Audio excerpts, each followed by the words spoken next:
And welcome to PPG Grandpa's Paramotor Podcast, episode 193.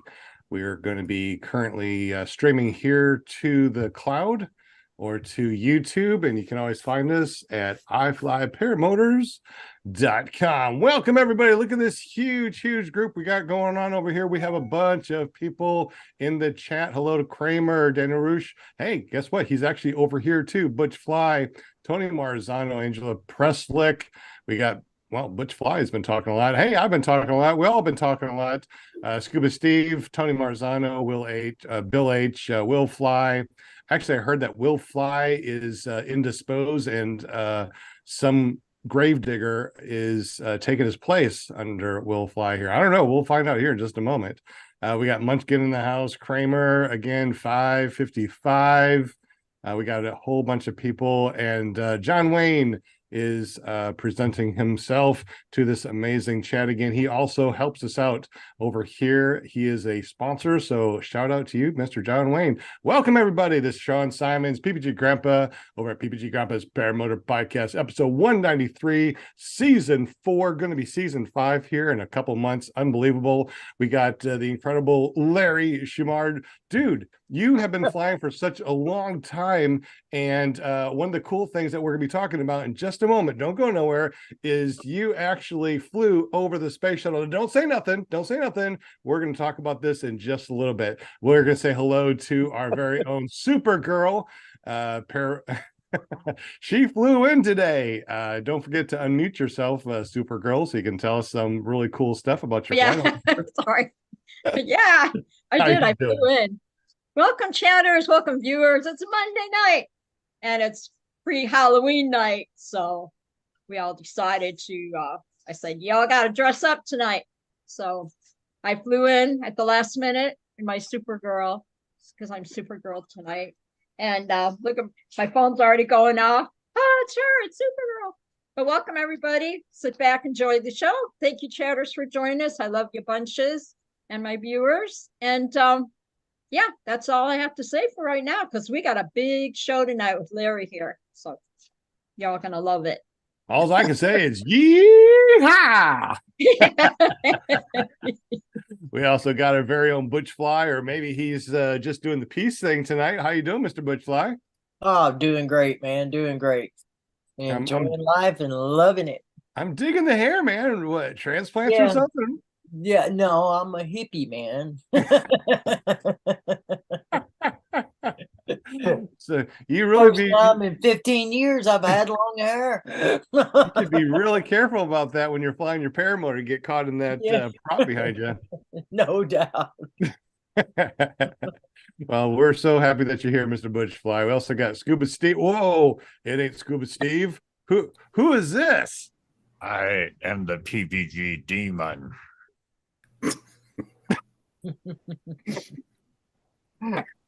PPG Darth Maul.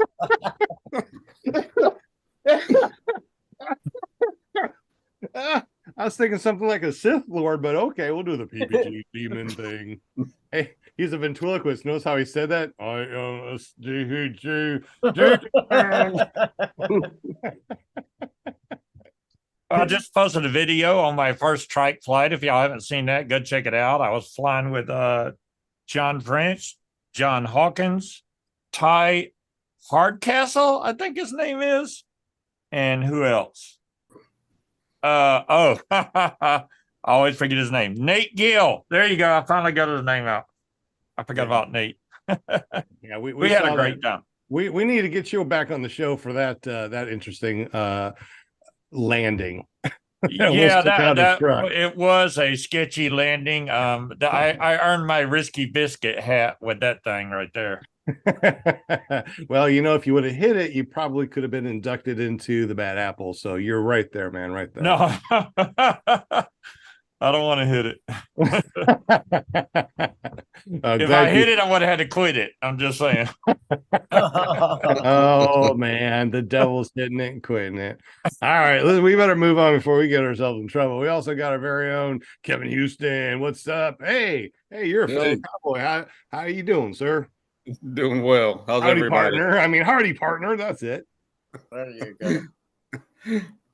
So how's the weather over there? How you doing? You riding horses or you flying a paramotor? Well, neither actually. Worked all weekend, and it's cold and rainy and nasty out.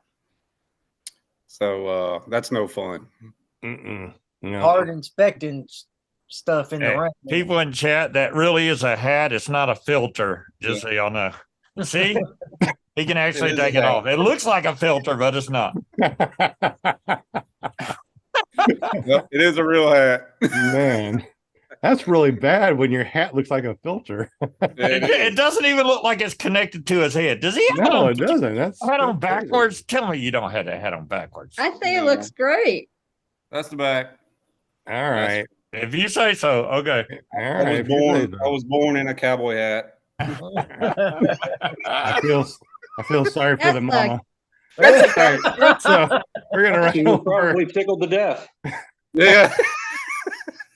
All That's a right, let's characteristic. go over ahead and go down to the Will Fly slot that apparently Will Fly's in the background. He's a little scary thing in the back there. But what is this right here? Who are you, sir? Hi, everybody. I mean, hello, everybody. I'm not Will Fly. Yes, Will told me to tell you all hello, and he could be here. He did have an awesome time this past weekend hanging out with his buds in Tennessee, and got to experience a new LZ and got it just in time too, just before the cold weather is setting in. So it's Excellent. going to be a great show tonight. Really appreciate Larry spending the time with us, and Dan Hey, jumping Glad to be in. here. Hello, chatters. All right. And Hey. Will Fly is going to be Larry. doing the spinny wheel of winning things tonight. So make sure that you at Will Fly, even though it's not really Will Fly, it's some sort of skull guy. He can put you on the spinning wheel of winning things. We also got Daniel Roosh. What's up, buddy? How's it going, guys? You look kind of scary there. What you supposed to be tonight? I figured I just wear my normal costume since no one's seen me.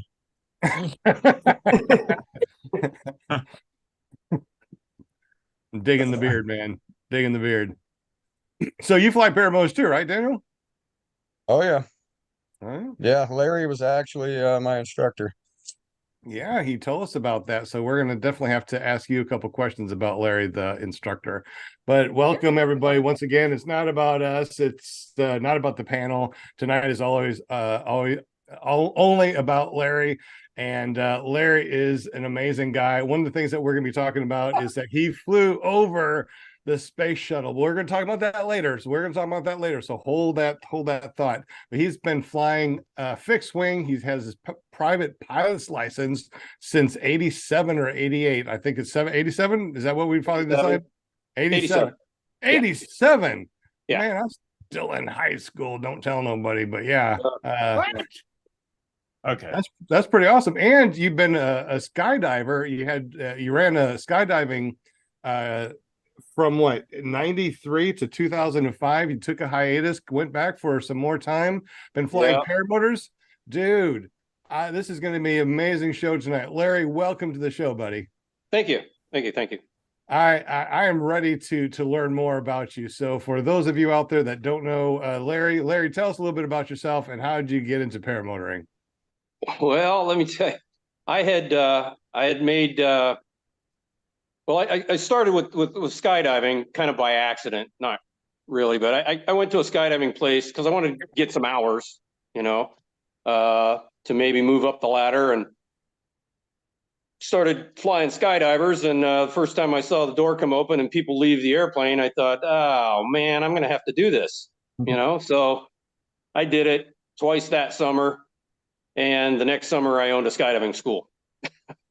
So I kind of bit off a lot more than I could chew, but I made it work. And so throughout my entire skydiving career, clear through about 2018, I stopped jumping. I made about 5,500 skydives. The problem with skydiving is when it comes to the parachute, you get 3 or 4 minutes. That's it. You're done. You're back on the ground. You got to spend 20 minutes repacking it, 30 minutes back up to the top, and then you get 3 or 4 minutes under the parachute. Well, that didn't make much sense to me. I'd seen the paramotors. I'd seen guys flying powered parachute or powered parachutes, but not powered paragliders. And 3 or 4 years ago, no kidding, saw an ad on Facebook, 2 paramotors for sale. I bought them. They were crap. They were junk. But I kind of got a taste of what was going on. I never flew either one of them. Bought a brand new Monster, and an older wing, and and I've been flying ever since. I haven't looked at my logbook in a long time, but well over 100 hours of flight time on the paramotors. Now I can say this: I've skydived from a lot of cool different aircraft. I've flown a lot of cool different aircraft. I have a airline transport pilot rating. I've flown jets, flown corporate. I've flown air ambulance. I've flown charter. Taking off in my front yard here in South Carolina and flying around for a half an hour is cooler than all of that stuff. It really is, so.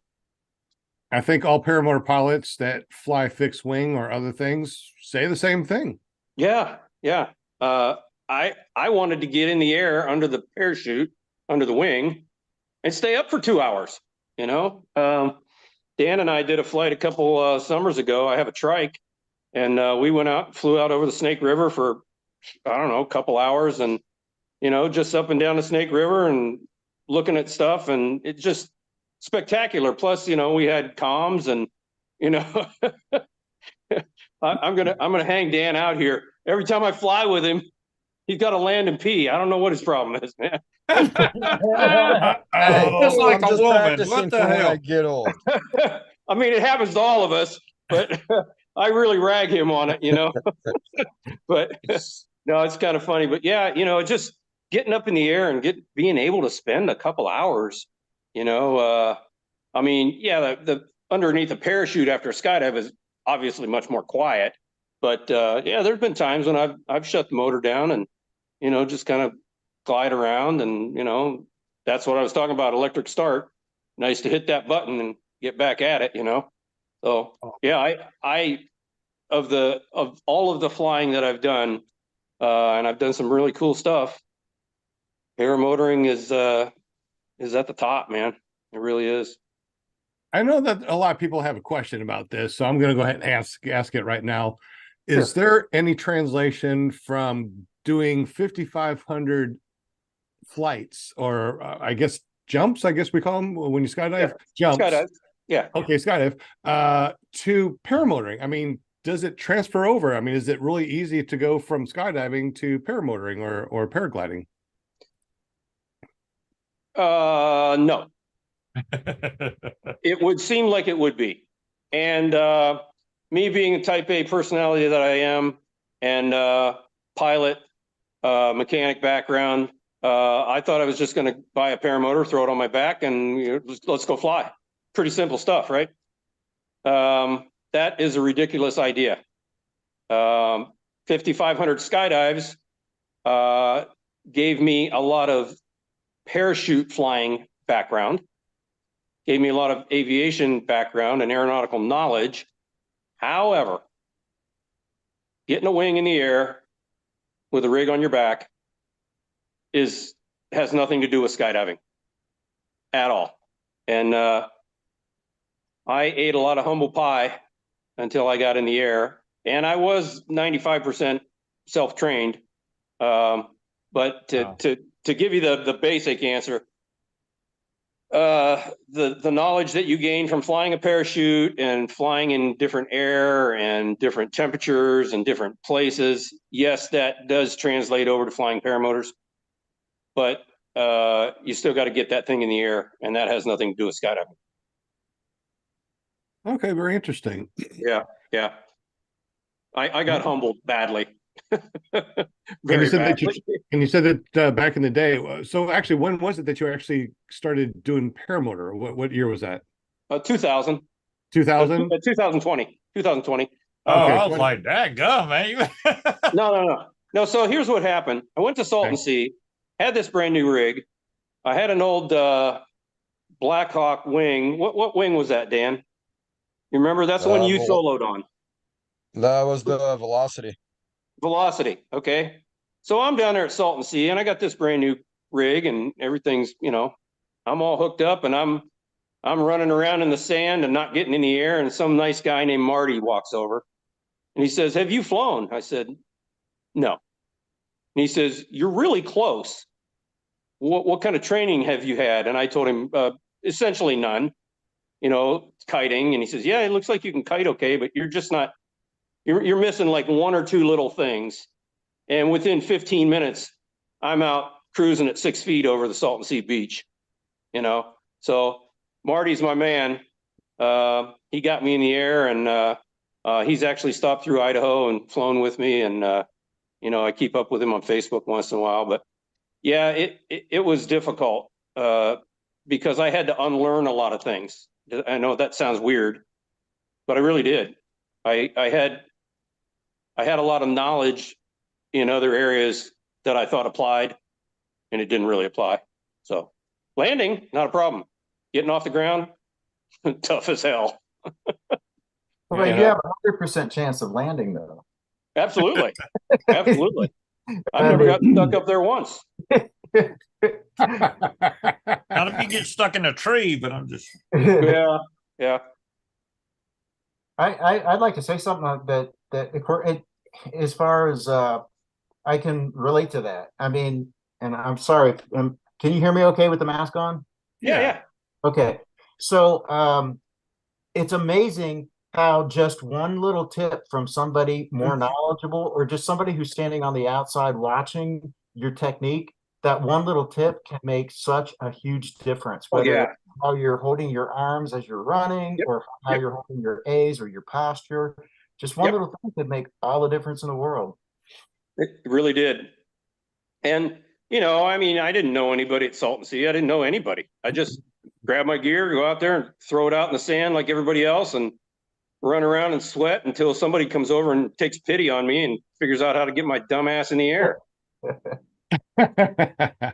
And so, I was a skydiving instructor. I was a maintenance instructor in the military. And so, I went through ASC and got those instructor ratings. And, I've worked with a few people from scratch, but Dan was my first one. Dan had some ultralight background, though, so he had aeronautical and aviation knowledge.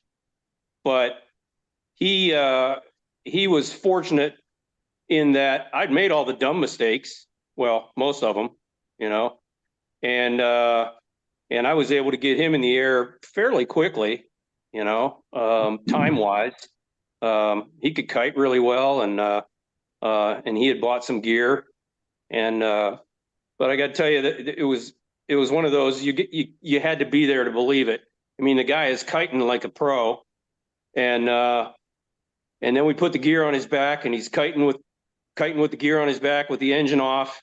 We do that 2 or 3 times, and the winds are right, and the day is right, and everything's lined up, and it looks like Dan's gonna fucking do it. This is cool.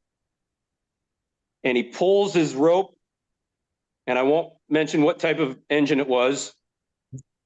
He pulls his rope, and the rope gets sucked in to the it's like an air cooling box or something, and it's jammed. It is jammed, and he has to take the whole damn thing apart, and we just cancel for the day, man. I mean, he was that close. So that's why I like electric start. I mean, if it doesn't work, maybe, at least you got maybe the backup plan. But his particular rig, that rig that he was flying, rope start only, and done for the day. And we both had this, man, we were long faced, man. I don't even know if we had a beer. We were so sad over that shit, Oh, but, no. Yeah. I mean, he was there. He was ready, But I've got pictures of him flying on the first day that he finally did fly. And, and he came down. In fact, it was October, right around my birthday 2 years ago, 21 or 21. Yeah, 21, it was just a few weeks ago. Yeah. I sent him a picture of him. He's looking goofy sitting in the back of his truck with his gear.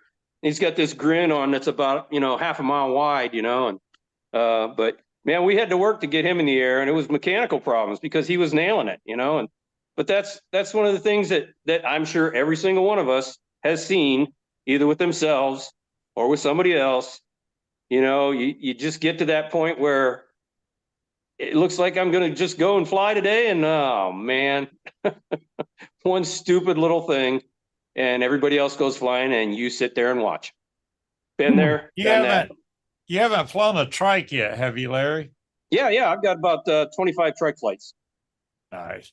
I was just going to say, with a nice hot cup of coffee. Last Saturday, this past Saturday was my first trike flight, but I was telling Will before I was going to make a video about something, but and you can ask anybody that was there. My very first pull, the motor started. And number two, I was able to fill that thing all the way to the top with gas because I was on a trike. I filled that something ago. Oh yeah. I flew for as long as I think I could fly, landed, and I still had half a tank. I was like, what the hell? Yeah.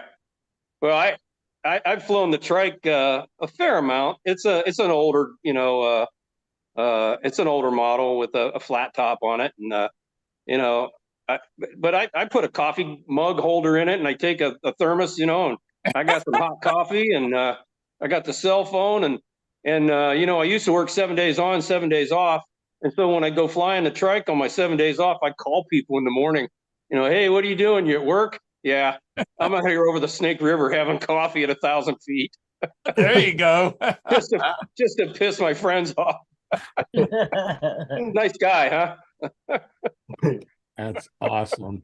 Yeah. I think we got lots of questions in the super chat, but before we go to super chat, is there any questions on the panel before we go to the super chat? All right. Okay, here we go. We'll fly. Any questions in the super chat? Yeah, you got a couple of questions, couple of comments. Tony Marzano wants to know if you remember the skydive boogie called Quincy. I'd never been to Quincy. I was living in Idaho at the time, and a lot of people I knew went to Quincy, got to jump helicopters, and there used to be a 727 that people would jump out of the back of, and just all, biplanes and all kinds of stuff. I really wish I would have made Quincy at least once. That's cool. That's cool. Yeah. And that does remind me of a question I'll ask you. Well, actually, I'll ask it now because it's kind of relative. So as far as skydiving or jumping out of a paramotor, what's your take on that? I would say if the paramotor pilot is not familiar with skydiving, get familiar before you let somebody jump out, out of a two-seater. Yeah. We all know the legality of it is grayish, I guess you'd say. I mean, it can be an instructional flight and they choose not to land with you, right? Well, I mean, that's true. That it certainly would be instructional. I mean, yeah. I mean, you can make it an instructional flight, and if the feds ever bugged you about it, you can say, well, that he was also a skydiver, and after the instructional flight, he chose to depart the vehicle instead of land with me. He chose to exit. Yeah. It's probably something you don't want to be posting a video about. No, probably, and a lot of guys do. I've seen them, but here's the thing. Just like anything else in aviation, the feds don't show up until something goes south. And if somebody got hurt doing a jump off of a two-seater, you would see that exemption situation get really dicey. Yeah. And so, from the skydiver in me, I say, yeah, that'd be awesome to go do that. I've jumped from an ultralight, but yeah, legal, not really, but don't post video. Yeah, I like what you say there. Absolutely, I concur. Yeah. Have you ever done any night jumps? I've done a couple of night skydives. I did them in the summertime. This was back when you had to do a night skydive to get your highest license, your D license. You had to do a solo, and then you had to do a four-way, and you had to leave the aircraft, hooked onto the other three people. And that was in July, probably like 96 or 97, something like that. Well, in Idaho in the summertime, we get these great heat storms. And both of the night jumps that I did, I mean, it was completely dark out. There was heat lightning out to the south, out over the Owyhee Mountains. And you can see lightning while you're on a skydive at night. And I've only ever done 2 jumps at night. But the problem is it messes up your night vision. Even that lightning that far away, and you're coming down and they got 4 or 5 cars out in the landing area and you can't see the damn ground anyway. So, It's there. you plan on applying some Band-Aids and drinking beer after you're done because you know what's going to happen, But night I only ever did 2 because they were mandatory. I'd never do one again, man. It's scary. It's weird, especially when you track off from the other 3 jumpers because you really don't know where anybody is. You're wearing light sticks and stuff like that. But yeah, it's exciting, but pass on ever doing that again. Hey, Will, I think you should do the thumbnail now before I die in this costume. Thinking that same thing. I'm going to have to strip this thing off because I'm going to die. I'm sweating inside here. And I bet. But you're a trooper. You can do it. I troop long enough. Okay, you ready? Yep. You ready? 1, 2, 3. Steve, you weren't smiling. Got it. Good deal. All right, let's watch the Sith undress. Woo! Oh. All right, Oh, Dark that's Lord. scary. Where's All my right, glasses? That's the main. I want to be able to put my glasses back on. Now I can't find my glasses. Really? I hate when that happens. It might be in Me your too. mask. You guys are such troopers. Absolutely. Thank you It so is much. Are they almost seriously in my pocket? Oh my Doing god! that. 7:30. So it's almost 7:30, guys. If you haven't at Will Fly yet, he does want to put you on the spinny wheel of when he thinks. Yes. Yes, definitely. We got some stay bad stuff we want to give away. So make sure you stay bad and wait for us to spin the spinning wheel here in a bit. Anyway, Will, was there any more questions in the super chat before we continue? Yeah, and so Angela's asking where you're located. So I mean, where do you fly out of mostly? What would you call your home base? My front yard. Nice. So here's the deal. Here's the deal. Short synopsis of why I'm here, why I ended up here. Lived in Idaho 38 years, was flying out there, and the skydiving or the paramotoring community was growing there. However, I was burned out of my job. The Boise housing market was peaking, and so my house was worth, use the word worth, way more than it was actually worth. So I bought property here in South Carolina, 53 acres, had a big house, older house, and 2 ponds full of fish, as we found out later, and enough room for a runway because I own a 1946 Stinson aircraft. Also wanted to eventually open paramotor school here, but I have 7 acres out in front of the house that I fly out of, but it's tight. There's power lines on one end and trees on the other 3 sides. I could fly in and out of there, and about everybody I know that flies could, but I had no interest in unleashing students into a situation where there's, even though it's 7 acres, that sounds huge to folks that have flown a lot.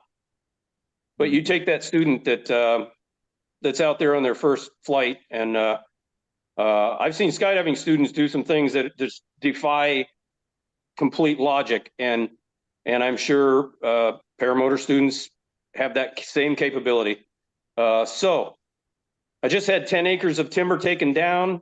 I'll tell you the great story was I got paid X for the timber.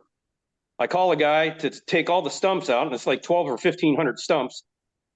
He quotes me the exact same price I got paid for my timber. So I sat on the front porch, drank coffee for 2 weeks, and watched guys take trees down and then take stumps out. And I ended up with nothing, except all the trees are gone now and all the stumps are pulled out. So eventually I have that all cleared out. 30 acres will be open with a 2,300-foot runway. We'll be able to land and take off paramotors in any direction, have plenty of open space.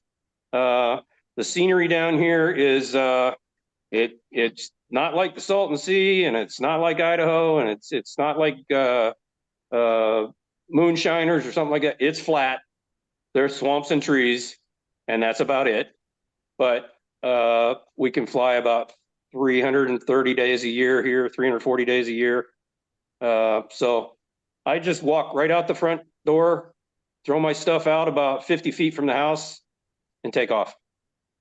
It's pretty spectacular. It's really spectacular. Yeah, I've been keeping track of your posts on Facebook, so it looks like it's coming along nice. Yeah. The runway should be in the next 2 or 3 months, and I've got an architect working on a campground plan, 7-acre campground. We'll have 10 full hookups and 10 non-hookups to start, and probably expand that to about 25 non-hookups. And I'm looking to have events here the size of Bad Apples, the size of moonshiners, you know. Yeah. That's exciting. Think big, guys. I hear you. Yeah. Yeah, man. In addition to fly in for aircraft and you know, country music festivals, just everything. This property is really amazing. It's a hidden gem in the middle of nowhere. I tell people we don't have a zip code. We're so far out. Wow. I don't think you can being able to go out your front door and take off. I wish I could do that. Oh, it's stunning. I mean, you get spoiled really quick. And now that the trees are down, now I can do that 2,000-foot long low pass, you know, and still have enough room to do a 180 at 6 or 7 feet and go back the other direction. And, you know, it's pretty awesome. It's really great. So I've only had one other guy come up here and fly with me. In fact, we didn't even fly together. He hadn't flown for a couple years. He needed some remedial training. And so I spent most of the Saturday with him, got him in the air, and, you know, but yeah, we're going to host some nice events here, and you'll be able to camp here. You'll be able to fish. It's about 100 yards to one pond and about 200 yards to the other pond. Really beautiful scenery. Really nice place. Very, very cool. Yeah. Pretty excited about it. Yeah. Definitely let us know when that flying is. I'll take a trip over there. Yeah. I'd like to do something in the fall when it's not hot. It was hot here this summer, like terrible hot, like on the sun hot. This time of year, daytime highs are 75, you know, 80, and the mornings are a little cool, but yeah, those are nice days to fly. You can still fly in shorts first part of October, you know. Very cool. Yeah, you're welcome to, you know, come back and check in with us, you know, on the show or whatever. Just jump on Zoom and keep us updated how things are going over there, you know. Yeah. Two warnings that's completely off subject. If you ever fly the beach, you have to watch out for two main things: people fishing and kites. People flying kites. Holy moly. I know when I did finally fly the beach, I went over at least 5 people flying kites. Luckily, they had them pretty low, but you could definitely get wrapped up in a kite wing. Oh my God. Can you imagine? A kite string. Yeah. That does not sound like a fun time at all. No. I can't imagine. So yeah, if you fly the beach, just watch for kites, because if there's enough wind for them to fly a kite out there, then there's a good chance if you're flying right on the coastline that you may end up tangled up in a freaking kite string. There you go. Or Supergirl, if she has to be flying in the air, you got to watch out. Right? Yeah. Yeah, because that could be really bad, you know. Supergirl, yeah, I'll keep people informed, and if you guys, those of you that don't have me on Facebook, pop in, send me a friend request, and I'm always posting pictures of the place. It's a gorgeous place, very photogenic. We get great sunrises. Now that the trees are gone, the sun comes up 20 minutes earlier, you know? Nice. Yeah, because I had 60-foot pine trees that were within 500 feet of the house, and now the sunrises here are just stunning. It's really amazing. So we're going to have some great fly-ins here and have some great times and some good bonfires and Yeah. maybe even tell some stories around the fire that are true. Yeah. Nah. There's some stretches Yeah. in there. But it's about fly-ins and landing zones. Yes. Yep. We need more of them. That's cool. Yeah. So it's a good location. It's only an hour from the beach. So, you know, if we get winded out, run down to the beach and dip your toes in the sand. There you go. Yeah. You're just trying to do everything you can to get me to drive across country, buddy. Bring the whole family. You better. Sometimes if you want to have a good time, you got to drive a little ways, you know. I mean, I drove over an hour to get to that flight I went to a couple days ago. So, you know, sometimes you just got to drive. Yeah. Well, Dan, it's only walk right out the shop, out to the backyard and fly. It's only 4 days, Dan. Come on. So Three days. how do you guys know each other? I taught Dan to fly. Cool. Yeah. Was he the hardest student to teach? No, he was great, man. He was great. He had ultralight background. Oh wow, good. Yeah, so he already had some flight time in a 2-seat ultralight, and so he had good aeronautical background and you know, coming from a skydiving instructor background myself, you can smell an idiot a mile away. At least I can. And Dan was on the money from day one, and you know, and now he's turned into me. He definitely flies more than I do now. I'm busy working on the place and don't fly enough. But are you over 300 flights yet, Dan? I'm real close. Yeah, so you've caught up with me, brother. You've caught up with me. I'm real close. It's hard not to when you can walk out the backyard and you have 20 acres to take off. I know. Yeah. Nice. It's pretty awesome to be able to do that, you know. So Yeah, I'm just giving you a hard time, Dan. I already know Larry said you were one of his best students. So Yeah, I was going to say, Will must not be paying attention because he said that earlier. yeah, Dan was great. And then, you know, after he started flying, then there goes his budget. Now he's got a barn full of paramotor stuff, and he bought a trike, and it's got all kinds of. So I went to Idaho this past summer to visit, and he hooked me up with some gear, and somebody else threw a wing at me, and we went out and did a couple flights around the Payette River, and it was spectacular. It was amazing. Isn't that weird how you buy your paramotor and your wing and you get your training, whether you self-train or not, and then you think, okay, that's all the money I have to spend besides gas. No, you got to buy a helmet, you got to buy communications, all kinds of radios. Yeah. You know, warm weather gear, and then now I want a trike. It just keeps on going. It just and then I got to have that new throttle, and then I got to do the Yep. Strobes. Yeah. That's all right. There's plenty of other things you could waste your money on. At least this is an investment. Yeah. So I tell people, between skydiving, owning airplanes, and paramotoring over the past 40 years, I've spent 90% of my money on that, and I've wasted the other 10% on mortgages and food. And that's probably not very far from the truth. Yeah. Sounds about right to me. Yeah, there's a lot worse things you could spend money on, that's for sure. That's a fact, man. I'm aware. Yeah, she already knows how much money I've spent extra on top of what. But you know, I've probably told Dan this before, but if I die, you know, sell my gear for what it's worth, not what I told my girlfriend I paid for it, you know. That's right. Oops. Yeah. You told her what it was. Yeah, right. It's only $1,000, honey. Really? That was it. It was on sale. Yeah. I'll make sure to be the first one knocking on the door when it gets listed, bud.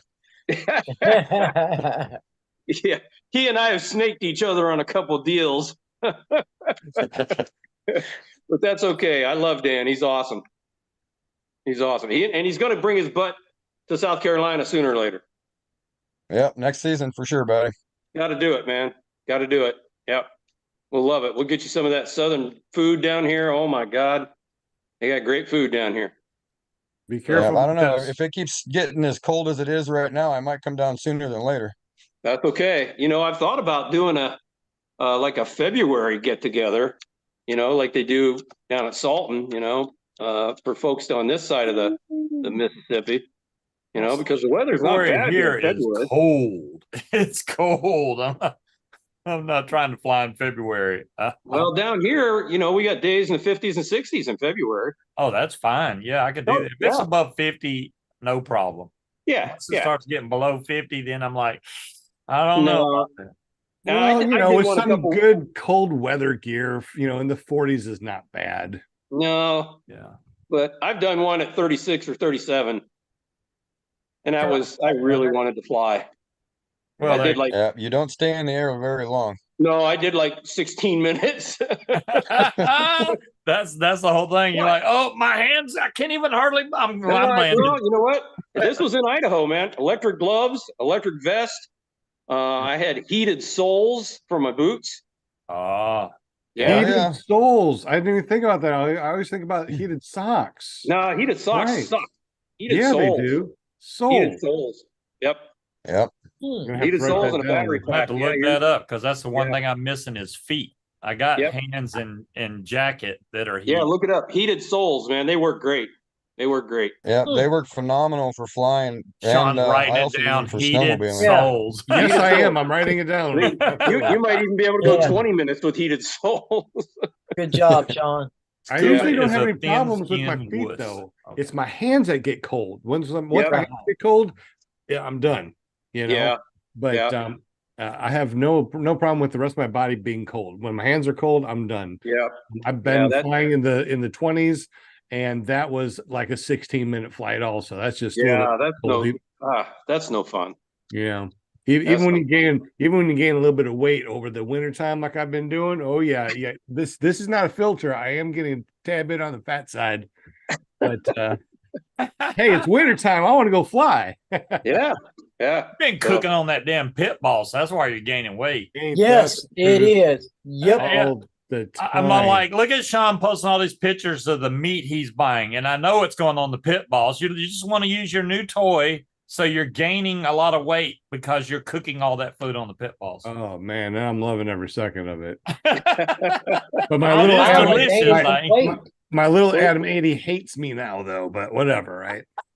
Sounds like I got somebody that'll do some cooking at one of these fly-ins, huh? I like me some boss cooking. Come on down. You might be onto something there with February get together, because I mean, there's a lot of pent up demand by the time February comes around. People get ready, And I mean, it's great going to Salton. I mean, but geez, from Idaho it was a 19-hour drive. So. Guys here could come down from Pennsylvania, Ohio, Indiana. It's not that far. They can get down here in a day. Yeah. And once you get into that 60-degree weather in February and you're from up north, you're going to stay a few days and do some flying. Yeah. Yeah. So, especially if you have hookups. Yeah. Yeah. We should have 10 full hookups and at least 10 spots that are non-hookups, but then there's 30 acres of field. I mean, we park anywhere, know.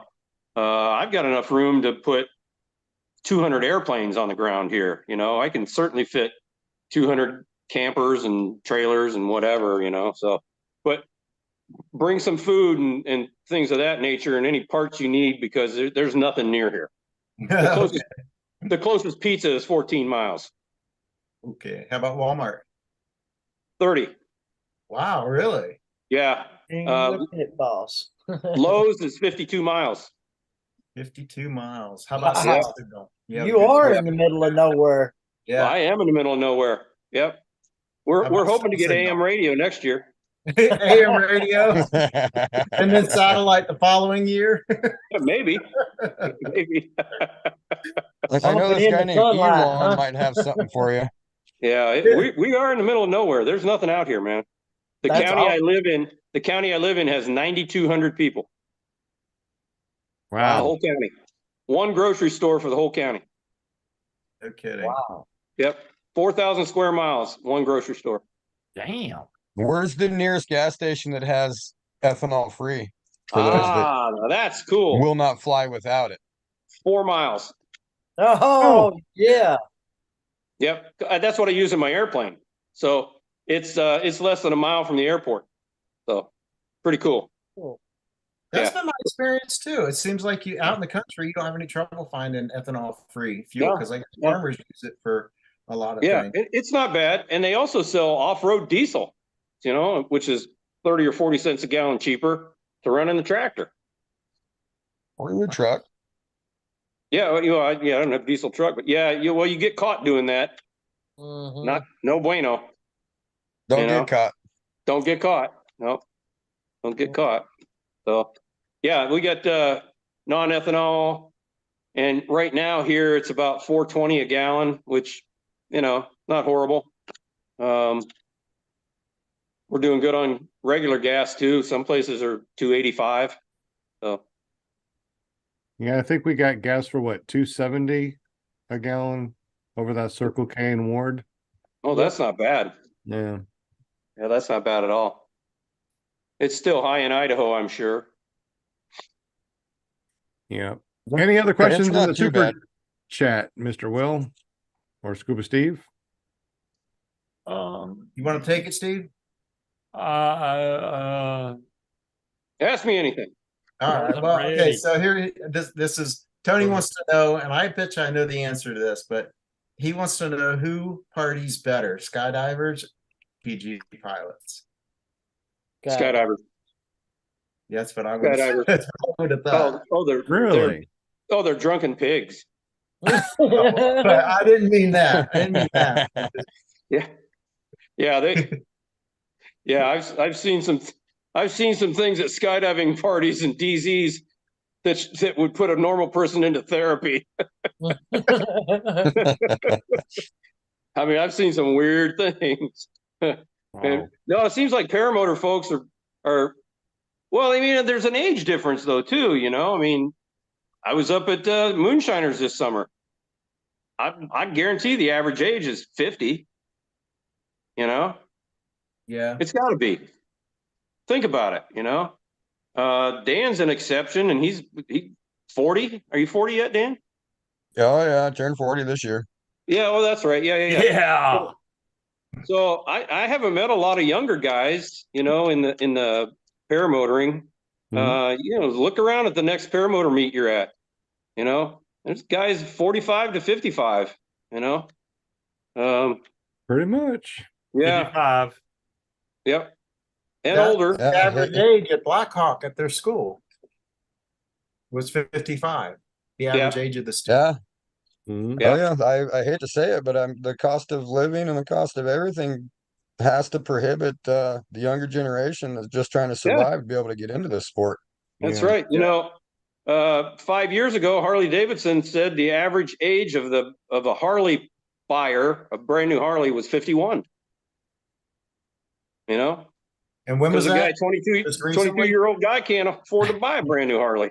That's because when they're younger, they buy the crotch rocket instead of the Harley. Once they get older and wiser, then they switch over to Harley. That's exactly how that works. Yeah, there you go.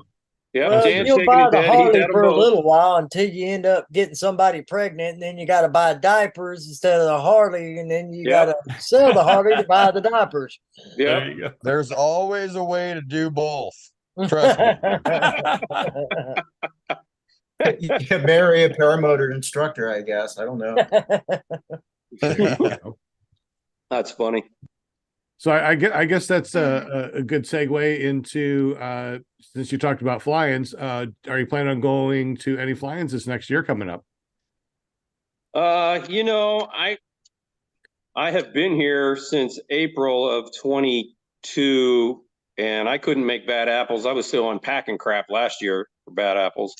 And this year, I had already decided I was going to go to Moonshiners because I'd flown skydivers up there, and I met the guy that runs the airport, and it's gorgeous up there at Mountain City in Tennessee. So I don't know if I'll man, if things start clicking here, I won't have any time to go anywhere else. You know, I'm looking to do like an event every 4 weeks, you know. Oh, wow. A fly-in for Cessnas, a fly-in for tail draggers, a fly-in for experimentals, you know. Something every 4 or 5 weeks, you know, and but the maybe fly-ins are where you meet all, you know, that's where you meet everybody. It's a big social gathering. Oh, so yeah. It's the classic $100 hamburger, you know. Somebody will spend $700 to come out here and camp for 2 days. You know, by the time they fly in, bring some food with them or run over to the local grocery store, pay for a couple nights, you know, for like a full hookup if they've got somebody that's bringing a camper to meet them, whatever. I mean, but I've got the room, the geographic room, the space, and the weather. You know, that's why I chose here, because the weather is just so nice all the time. I will say this, guys, summer sucks, not because of the heat, because there's no damn wind. That's when you break the trike out. Oh, no kidding. Absolutely. You got it, man. Yeah. We don't care. Not so we don't bad care about when no you're wind. not vertically challenged. Well, that's true. That's true. You know, Dan, I got this great shot of Dan this past summer, foot dragging the Payette River, you know, and I come back and I said, man, I wish someday I could do that. And he said, well, why don't you do it? And I said, well, I can't get my feet to come down far enough to hit the water.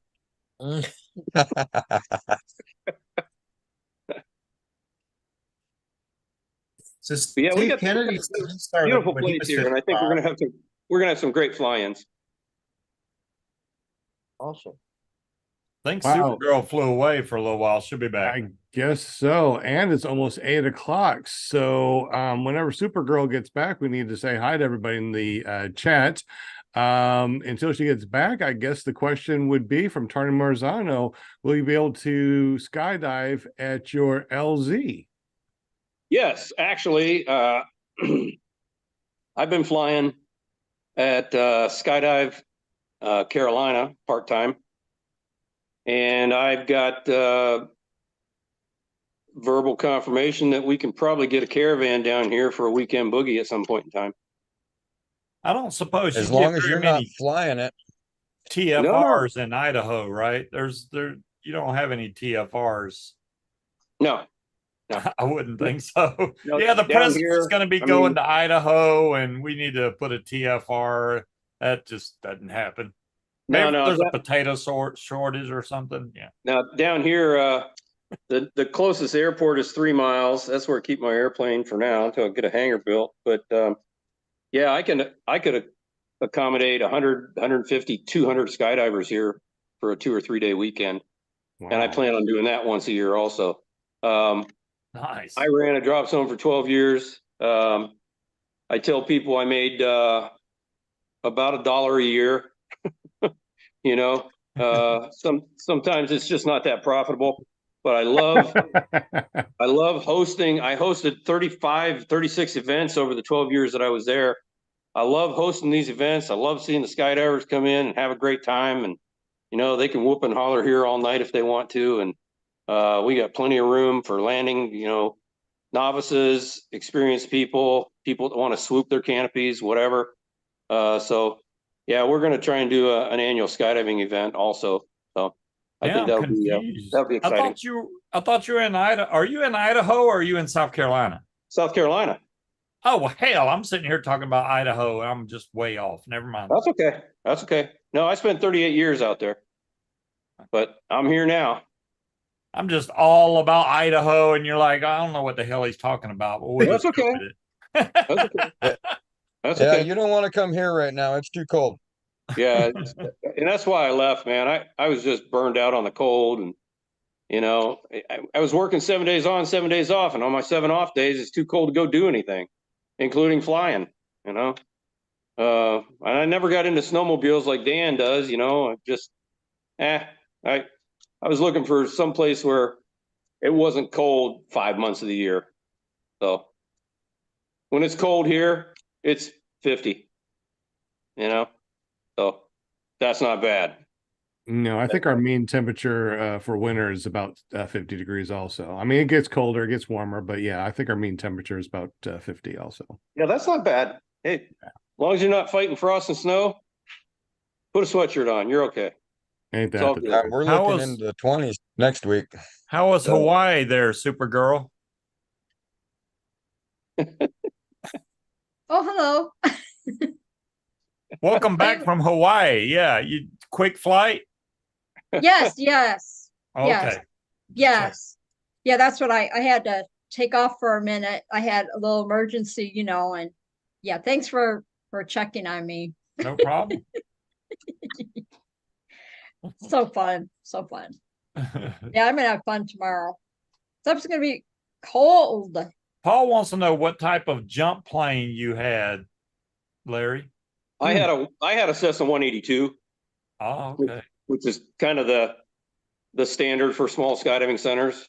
I've been fortunate enough though to fly Twin Otters with skydivers, Caravan, a Super Caravan, which has an engine that's 225 horsepower more than a regular Caravan. I could take 14 jumpers to 14,000 feet in about 11 minutes. It's stunning. That's a big question I have for you. Like, I don't know how many people I've talked to, but they say they'll see me paramotoring and they'll go, you know, I was thinking about doing that, but I don't know if I'd rather go skydiving or paramotoring. Which would you suggest over the other? Since skydiving, you get what, 3-4 minutes and you're on the ground, but with paramotoring, you go from the ground up. So what do you think you would recommend to people between those two? I would recommend a Paramotor. tandem paramotor flight. Yeah. Right. I mean, you're paying a lot of money to free fall for 45 seconds and get a 4-minute parachute flight. That's it. And I know, Absolutely. I mean, I've done 3,500 tandem jumps. You know, I made a living on people getting excited about 30 or 40 seconds of free fall on a 4-minute parachute ride. I mean, some people, that's all they need. You know, they just want that one thrill and they're done. But people that want to pursue it, you know, I think they should get into paramotoring. If it's something you just want, hey, I want this off my bucket list, I want to skydive one time, then that's probably what you want to do. But yeah, it far less expensive to learn to fly paramotors. Even if you're buying one, it's still way less expensive than skydiving. I mean, you know, when I started in, you could buy used skydiving gear, good, solid used skydiving gear, $3,000, $4,000. Now you can drop 20 grand easily on brand new equipment, you know, and then pay $30 a jump. And so, have you done base jumping yet? I never did. I had a great friend that was a world-class base jumper, and he's the only one I would have ever allowed to train me. And we just never got together. He lives up in Montana. We just never got together, but I would have jumped the bridge in Idaho for sure. But you know, that was also 20 years ago. The older you get, the less that seems like an awesome idea. You just got, you get to put on one of those cool fly suits though. Yeah. And no reserve. No reserve. Oh, true. Yeah, no reserve parachute. Yeah. Bad idea. Yeah. Everybody's shaking their head. No, we wouldn't do that. We wouldn't do that. I don't think I would either. So, yeah. So I mean, I don't fly my paramotors without a reserve. You know, there's just base jumping is awesome. It's cool, but if I did ever have an interest in that, Butch is rolling his eyes. Isn't it more? But here's the other thing, man. You know what? Everybody's individual choice, man. Do what you feel is right. You know, I mean, I've used my reserve numerous times skydiving. You know, And I was down in Salton when those guys had a midair a couple years ago and took about 6 feet off of one guy's wing, and he landed it. You know, they had a midair at about 125 feet, going opposite directions. And one guy got something like 11 cells torn off of one end, and he landed it. He landed it. He got skun up, you know, and his gear got busted up, but he walked away, you know. I don't know. Those bungee jumpers, they scare me. I think that'd be more scary than base jumping. There you go, Will. There's some proof of what the heck just happened there. That's not even your name on that picture. I saw. Hey, that's my wing, man. There's another one. This is shots that Nate took of me. Why does it do that when I slide? It shouldn't be doing that. I only got 3 pictures. So were you guys aware of that midair at Salton where the guy tore his wing up? No. Yeah, that was 2021. Man, it was brutal. It was brutal. So, but he was low enough. I don't think he could have tossed a reserve. I don't know. Maybe not. Hard to say. You know. I will throw my reserve at 50 feet if I have to. I mean, any extra fabric in the air will slow you down. Go down swinging, man. Yeah. Don't. You know, and here's the thing with me, because of my skydiving background, and I've had a couple people walk up to me at Salton Sea or at Moonshiners, or, you know, other guys that I've flown with in Idaho. I mount my reserve in the middle above my head. Yep. Really? Because if I break my throwing arm, or if I'm tangled up with my throwing arm and my reserve is down on my right hip and all I got is my left hand, I'm not getting to that reserve. But with the reserve up high above me, I can get it with either hand. Doesn't matter. I like the waist mount, like right in front of me. Yep. It's right there. Boom. If it's symmetrical, you've doubled your chances of surviving. Yeah. If it's down in your right pocket, you know, and there are some great, you know, I mean, I fly a comfort seat, you know, dudek, and I could put it down there on the right side or the left side. I want it up high where I know it's not going to get tangled in stuff down in there, and I can throw it with either hand, you know. So that's just me, and I don't notice any. I mean, yeah, there's a little bit of weight difference, you know. It changes your vertical center of gravity, so to speak, because you're putting 6 or 7 pounds up there above your head, but I don't notice it. And, you know, take off, get in the seat, kind of look back, let go of one steering toggle, reach up. Yeah, everything's there. It's all good. Away we go, you know. So that's just my personal preference, but that comes from a skydiving background. Yeah. So whether that's a good idea, bad idea, just like people that don't fly with one at all, still make the choice that you're most comfortable with. Exactly. Because that's what, as I've taught Dan, you want to be comfortable in the air, no matter what. That way, when things do go a little south, you know, you're not thinking about something else, or, you know, you're going to handle the situation. So, well, James is saying, what if you mount that and it reduces your thrust? I think where Larry's talking about mounting it, it's almost directly behind his head, which your helmet and everything's blocking that area anyway. So the reserve's not causing any extra resistance. Nah, I don't think so. Yeah. I don't think it makes any difference. I don't think it makes any difference aerodynamically. Ballistic reserve. Yeah, that's what we need. I have not noticed a difference, and I've had it in both different places numerous different times. Yeah. Yeah. And on the trike, I have it mounted up high on the trike also, you know. So that's just where I prefer it. You know, but that is absolutely a skydiving background based decision. You know?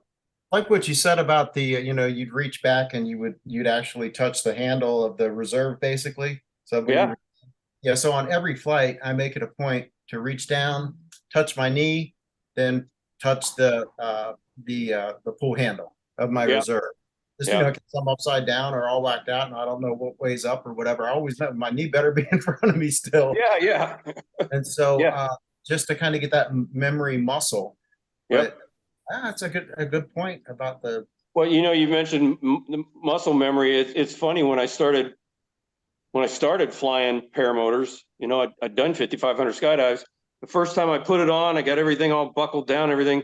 I reached down on my right butt cheek to make sure my pilot chute is in the right place because it feels like a skydiving rig, especially a tandem rig. Tandem rig weighed about 70 pounds, and it's just force of habit to reach down there and, and I catch myself doing that even today. I'll put my rig on to go fly, and I'll reach down and go, what in the hell? I haven't made skydive in 6 years, and that's just part of my, But 5,500 dives, though 5,500, that's a lot of times compared to how many times you've been up in a paramotor, though. Right. Yeah, I've been up in the paramotor 300 times, but I've made 500 attempts. 2 feet in a heartbeat said they did a touch and a go. A touch and a go. Wow, a touch and go, and they're reserve deployed. I've seen that happen. Yeah, but it happened before he took off, so he was able to stop. Thank goodness, because that could have been bad. Wow. Oh my God! Yeah. Wow. I can't even imagine getting yanked back when you just start to go back up in the air and it yank you back. That would be a bad crash. Yeah. Oh my God! Yeah, I've never heard of that. What'd you say? That sounds like he didn't check the pins on his reserve pocket to make sure they were fully in place. Yeah. I've got cables on mine, and that's a skydiving thing too. The longer the cable, you're going to be able to pull it out. But if you have just pins can pop loose. I've seen it happen skydiving. I've had it happen. I've seen that happen a lot with the pins, not so much the basically weed eater string that holds them in. I mean, what do you think is better since you got skydiving experience, what do you think holds a reserve in better? Well, the cable. Absolutely. In fact, I was jumping equipment that was made down in Florida, tandem equipment, and I hadn't actually started jumping the equipment, but I was doing video, and they used to use just a pin, a skydiving pin. It's a little curved pin that's only about an inch long, and so it can definitely get moved out. And without going into the mechanics of it too deeply, the bag that your parachute is in can come out of the harness, but on a tandem, you haven't released it. So now it's just kind of swirling around on your back. If you're on a solo jump and that pin would come out, the bag comes out and the parachute opens. When I started jumping tandems, they had gone to the 6-inch cable, and that absolutely 100% eliminated that issue. Okay. Coincidentally, Dan wasn't with me then. I don't think I don't know if he'd started flying or not, but I went to a civ course, and the equipment that they used for towing us out over this lake had a pin instead of a cable. All right. So if you've ever done a civ course, you get up to altitude, you pull the release, which is pulling that pin out of a little loop, and now you're free. We had a particularly large guy. He was probably 6'4", and he was jumping I think a 39-meter wing or something like that, or flying a 39-meter wing, and that's what he brought for the civ course. Because he was so heavy on his only 2 toes, the pin came out while he was out over the lake. The first one was at about 600 feet, and he's got no chance of getting back to the shoreline, and goes in the water. And they dry his stuff out, repack it, reserve. The next day he gets to about 1,600 feet, and the pin comes out. A 6-inch cable absolutely eliminates that. I don't think any paramotor reserves should have a pin. They should have a cable. You're going to be able to pull more than 6 inches, obviously, to get those cables loose and the parachute out of the container and into the breeze. So safety. Like you said, I can't even fathom having a reserve come out. while you're down low and maybe get yanked and stopped. And I mean, that could kill you. It really could. No you doubt. know? So No doubt. look at your reserves. See if maybe you can get a cable on there instead of a pin, you know? It's not a bad idea. Yeah, I'm not a big fan of the pins, that's for sure. No. Well, and especially if it's on your belly, it can get knocked around on a launch or something. If it's down in your right side, you know, you're scooting around, you get some turbulence, that pin pops out, and now maybe half the bag is trying to fall out, and you just eliminate it. Put a cable on it. You know, my 2 cents for what that's worth. It is a little bit after 8 o'clock. It's 8:11. We want to say hello to everybody in the super chat. So Will Fly, if you could pop up our spinny wheel of winning things. And after this, we're gonna see that Tony Marzano asked a question about your skydiving, and we still want to know about the space shuttle flying underneath you. So we got those 2 last questions, but we got to spin the spinny wheel, and we got to say hello to everybody that's been watching us. So when you are ready, Miss Linda, you are ready to rock and roll, girl. Yes. Oh, I love that spinning wheel. That's cool. It's a Halloween. Happy Halloween, yeah. Happy Halloween, everybody. Let's see, we got Kramer in the house, Daniel Rush, of course, Tony Marzano, Mr. Vegas, Angela Presley, Bill H, my buddy Bill H, Munchkin, hello Munchkin, love you girl. 555, Steve Kennedy, Jeff Walter, Robert Harvey, Flying Flamingo Jade, my lovely, John Wayne Cowboy in the house, Dewey Milstead, my fave, Kevin Houston, Life Adventure, 2 Feet and a Heartbeat. We got James, Walter Priori, Sugar's in the house from Australia. Good day, good day. And Paul Marzano and James Calhoun. One of the things I like about Walter being in here, I know that tomorrow is going to be here shortly because he's living in the future. And one of the funny things I think I saw on a TikTok was a serious person saying, why don't we just ask someone in Australia, since they're in the future, what's happening tomorrow? So I think they were seriously serious about it. But anyway, Walter, good to see you, buddy. Wow. Yep. Did you say Angela Presley? I don't know if I heard Angela. Yes. Yes. Right after Tony. Yes, I did. All right, we ready to spin the wheel? Good luck, everybody. Only if we shuffle, shuffle, shuffle. Oh yeah, shuffle. All right. All right, well, you tell me when. All right. Butch, tell him when. When? All right, there we go. All right. I'm gonna go with James Calhoun. All right, let me see. Dan Yellow from last week gave us a bunch of cool stuff. It still hasn't come to my house yet. So once it does, we'll be able to send these things out. We had a couple of winners last week. Say Jeff Walter. See if Jeff gets it. We got Steve Kennedy, Candace Adams, and Tony Marzano won last week. Who's going to win this week? Bum, bum, bum. I know. That's cool wheel, though. Like the colors. Tony Marzano passed, so we know it's not rigged. Sorry, Tony. 5 Life Adventure. Ooh. Walter Priori. Jeff gonna get it or Robert Harvey? Robert Harvey. I don't know. No, but it's got to make it to Walter. I don't know. Australia's a pretty good shipping. Close. It's gonna be close. Oh, it's getting close. Yeah. Yay! Save Sean that $1,800 shipping fee. No kidding. I'm still paying on my second mortgage, sending all that stuff out to him last time. Robert Harvey, do me a favor and text me at 501-747-3558 and let me know where to ship your winnings to. I don't know what it is right now, unfortunately, because I don't have my box yet from Daniela over at StayBadParamotor.com. All right, guys. So we got 15 more minutes now. So we have 2 questions left. All right. So Tony Marzano said, what's the worst skydiving malfunction he's had? Or shall we talk about the space shuttle flying underneath of them? So really quick, in the super chat, are we going to talk? Obviously, we're going to do both, but which one first?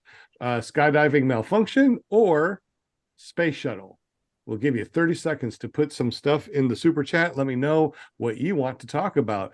Larry, and also too, before we continue this, we talked about a couple of other things before we did this. You flew during eclipses.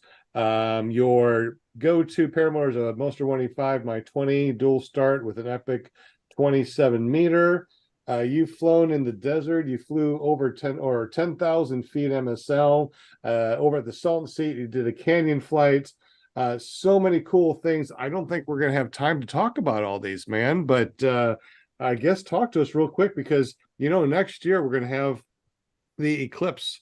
And April 8th, I believe that we're going to have like a get together over here over at Run to the Sky in Paramotor, Arkansas. So tell us really quick, because you've flown it, you've done it.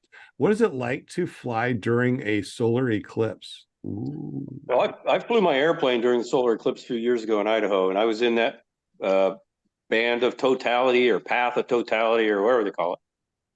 Some magic thing. That's it. Yeah. It was weird for a couple of reasons. One, the sky got really, really weird orange first because there was some smoke in the air. And then it got dark, but it was still orange. Now, obviously, you got to wear the dark shades, with the pinholes and whatever. So I'm still trying to fly this airplane VFR, I've been talking. at 7,000 feet. But I'm in this band. And I'm hearing all this other traffic on the radio, and you can't look out to see where they are. You're just thinking, well, I guess if I die during a solar eclipse, that'll make a good headline. I don't know, whatever. But yeah, it was really spooky, weird inside the airplane when all the lights went away and it was dark for, I don't know, 80 seconds or something like that. But, and I've got an old airplane, a 1946 airplane. It doesn't have any instrumentation that isn't 1946. So I don't have an artificial horizon. I have, nothing, tachometer, vacuum gauge, whatever. So that was pretty strange. That was really strange. I'd like to do the next one under paramotor because I know if I just let off the throttle, I'm just going to keep going straight and go down a little bit or set to cruise control or whatever. So yeah, I'm thinking about coming over to see you guys in April, Sean. Okay, good. Definitely want to be there. Yeah, that'd be fun. I It think looks like the space shuttle wins. I'm just saying. Everybody said shuttle. Space shuttle wins. Okay, so we're gonna ask them about the space I'm also shuttle. curious. So I've posted this story a couple times on Facebook, and I didn't get a photograph of it, but I've got a great photograph of the space shuttle as it's piggybacked on a 747, which is the way NASA used to move the space shuttle when it didn't land in Florida, right? So I'm flying skydivers in Arizona around, I don't know, spring of 2001 or something like that. And we would take the skydivers up to about 14,000 MSL, and the field elevation there is 1,500. So they're getting a 12,500 foot skydive. So it's Arizona and it's out in the desert, but it's still pretty busy because there's airways nearby. So I get this call on the radio from our dispatch on the ground from Manifest, and they said, hey, you've got traffic coming in about 4 minutes. It's a 747 at 10,000 feet heading east. Well, right away that 747s don't normally fly at 10,000 feet, so it's got to be the space shuttle. And I asked them, I said, does it have anything attached to it? They said, yes, it does. So I slow down my climb and I time everything. So I'm flying the jump run slower than normal and keep looking out my right side because I'm heading south. They're coming from the west. And no shit, there it is. There's the 747 with the space shuttle on the back of it about 2,000 feet below me. And the thing looks like a freaking Amazon warehouse. It's so damn big. And it looks like it's going 12 miles an hour because it's so damn big. Right. And so I time it and I'm talking to Albuquerque Center and they say, yeah, you have the traffic. Yeah, I got the traffic, because it's all VFR. And we have one tandem on board, just one, which was unusual. And the guy didn't buy video for his tandem. No. Oh no. Oh no, is right. So I time it so that everybody can be in free fall and maybe catch some of the wake turbulence from the 747 and the space shuttle. And the dumbass didn't have video. So I look over to my right. Here comes the space shuttle. Kind of goes right in front of my nose, you know, and I'm going perpendicular. And there it is, right out my left window. I flip on the green light. Everybody goes. I nailed the spot, you know, and the timing was perfect. Nobody got it on video. Nobody even with their phone, nothing? No, this is 2001, man. Oh, well, yeah, I guess so. Yeah, I mean, you know. So long ago. It's kind of hard Yeah, to jump with a bag video- phone.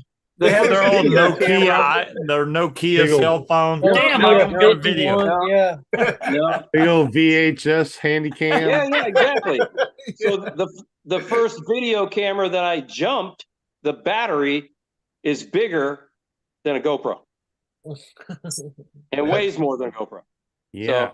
Yeah. Good So old this days. poor guy. So I tell people, yeah, I flew right over the space shuttle. There you You go. ever seen that, Larry? This is the very first GoPro, the GoPro that's a- Hero. What year was that? I don't even man. know, man. This thing takes the gigantic SD Oh card. yeah. I gave one of those to my kid Well- last year. This Well, they're is up to so 12. old. It don't even. I was like, I'm gonna get on the GoPro train, and then I waited from this all the way up to 10 before I bought another one. I still got my mini DV cameras. So, you know, those Yeah. big old boxes that went from, you know, the VHS down to the mini DV. Yeah. Yeah. I've got my first video camera from skydiving. It was over $700 in 1995, and it had a VHS C. Oh, You know, yeah. A little Wow. video cassette recorder. Yeah. So yeah, the GoPros and the 360s and everything now, they are spectacular for what we do. And I've Wait, gotten is Butch Aerosmith? I'm just wondering. No, man, I'm a hippie, man. Oh, you're just a regular hippie. Okay, I thought you was Aerosmith. Regular hippie. No. Regular hippie, man. Come on now, man. just a Yeah, hippie, man. What's that guy's name? The Aerosmith guy. Steven Tyler. Yeah, Yeah. Steven Tyler. There you go. So I don't know anybody else that's flown over the space shuttle. I haven't met anybody yet. So I It's- think it's you're a good it, man. You got the world record there. it's a pretty It's good a- story. They say if you don't get it on video, it never happened. That's what I hear. That's true. You know, Yeah. I was on a skydiving load with a bunch of young kids, and everybody's got a GoPro on the chin of their helmet, on the top of their helmet, on their wrist, on their butt, on their foot, wherever. And we're on our way up to altitude, and I was doing a tandem, and I said, "You young guys and gals that got all these GoPros all over the goddamn place, when I started skydiving," I pulled the gray beard on them, you know. I said, "When I started skydiving, when we got down from a jump, we just told the story and remembered it." Hey, You next know, week, Will, we can just say we flew over the space shuttle. We'll be all right. Yeah, we Yeah. could. Yeah, you'd be fine. You'd be fine. Larry told the story, and then they had the little chisel thing and put it in stone. There you go. There you go. Ding, ding, ding, ding, ding, ding. I said, yeah. We just remembered the shit, and it got better at every campfire. There you go. There you go. But the space shuttle story is absolutely true. It was amazing. That was maybe the pinnacle of my my flight career to see something like that in the sky. It was stunning, and really, Yeah, it it's a looked like shame. it looked like it was going 12 miles an hour because it's Yeah. just so big. You know, he was probably doing 200 knots, 250. If only knots. it were, you know, they were still doing the space shuttles now, then maybe you'd have another chance to catch video of that. But yeah, Yeah. that's come and gone. Yeah, that was pretty cool. Pretty cool deal though. Pretty cool. You just need to get a hold of William Shatner. That's all. Yeah. Say, hey, dude, don't you know who I am? Hook me up, man. There you go. Risk versus reward. Take me over. Exactly. All you go. right. So our Man. last question is, what's the worst skydiving malfunction that you have had? From Tony Marzano. Oh, Mm. Oh, he's digging way back for this one. man. He has to look back on his ding, ding, ding. No, ding, no, it's not 5,000 digging way back. jumps or something. it's choosing between several. Several? Go Not the Oh, worst. my. You had to have a worst. Give You us know, a when you- give us a kind of bad and then the bad. Give us a good and a bad. Okay, the Maybe kind of bad an is the 8-foot tandem. yeah, these are tandem. So the parachute opens and you break a couple lines or something, you go into an immediate spin under the parachute, you know? Wow. And you know you got to get rid of it. And so you just use your left hand, you pull the student's head, put your hand right on their forehead, pull their head back, go to the first handle on the right, which is the cutaway handle. That separates the main parachute from you. Go to the left side, pull the reserve handle. That will open the reserve. However, back to the cable thing we talked about earlier, there's a lanyard on the reserve so that when the main leaves, the reserve deploys from the cutaway. Or you So can, it's like an auto deploy. Gotcha. yeah. It's called a reserve static line. Gotcha. Okay. So I've had a few where I knew right away there's no way I can land this thing, you know, and we got to get rid of it. So that's pretty run of the mill. That's not too bad. My worst one though, I've only had one or two where I thought, you know what, this might be how I die. Do you have that micro thought, you know, On a tandem? Yes. Oh, Wow. Yeah, absolutely. Well, The question is, do you put the passenger below you or do you land first? every passenger lands first because they're hanging lower than me. Sidebar: I took a guy 6'7" once, and he landed, and I was on his back, and he was standing up. Backed him. All right. Nice. Dude, he is whooping and hollering. He's excited. He just did his first skydive. I said, dude. He says, what? And I said, I need to land too, man. Oh my I'm only gosh. 5'3". He's 6'7". It was ridiculous. Oh, that's funny. So I'm doing a tandem, and through probably 51% my fault and 49% really bad luck, we leave the airplane. I throw the drogue parachute, and if Tony, who's asking the question, is familiar, he'll get this right away. I throw the drogue parachute, and it wraps around my student's ankle. And we are now strapped together, head down, going over 200 miles an hour. And I can't deploy the reserve because that's what pulls the reserve out, and it's wrapped around his ankle. Can I ask you a question real quick? Sure. I thought terminal velocity was 125. When you're solo and flat and stable. Uh-huh. So you're head down because the drogue is on the foot. That's why. Yes. Oh. Yeah. Damn. Yeah. So Okay. now You're I'm booking it towards the ground. oh yeah. Like a bullet. Very much so. And that first thought was, wow, I've really effed this up. I might die.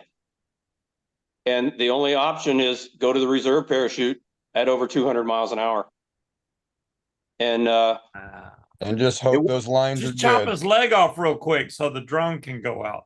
guess what? It worked. I'm here. Yeah, did you survive? Yeah. Yeah, I'm waiting. I'm in suspense here. What did you die? What happened?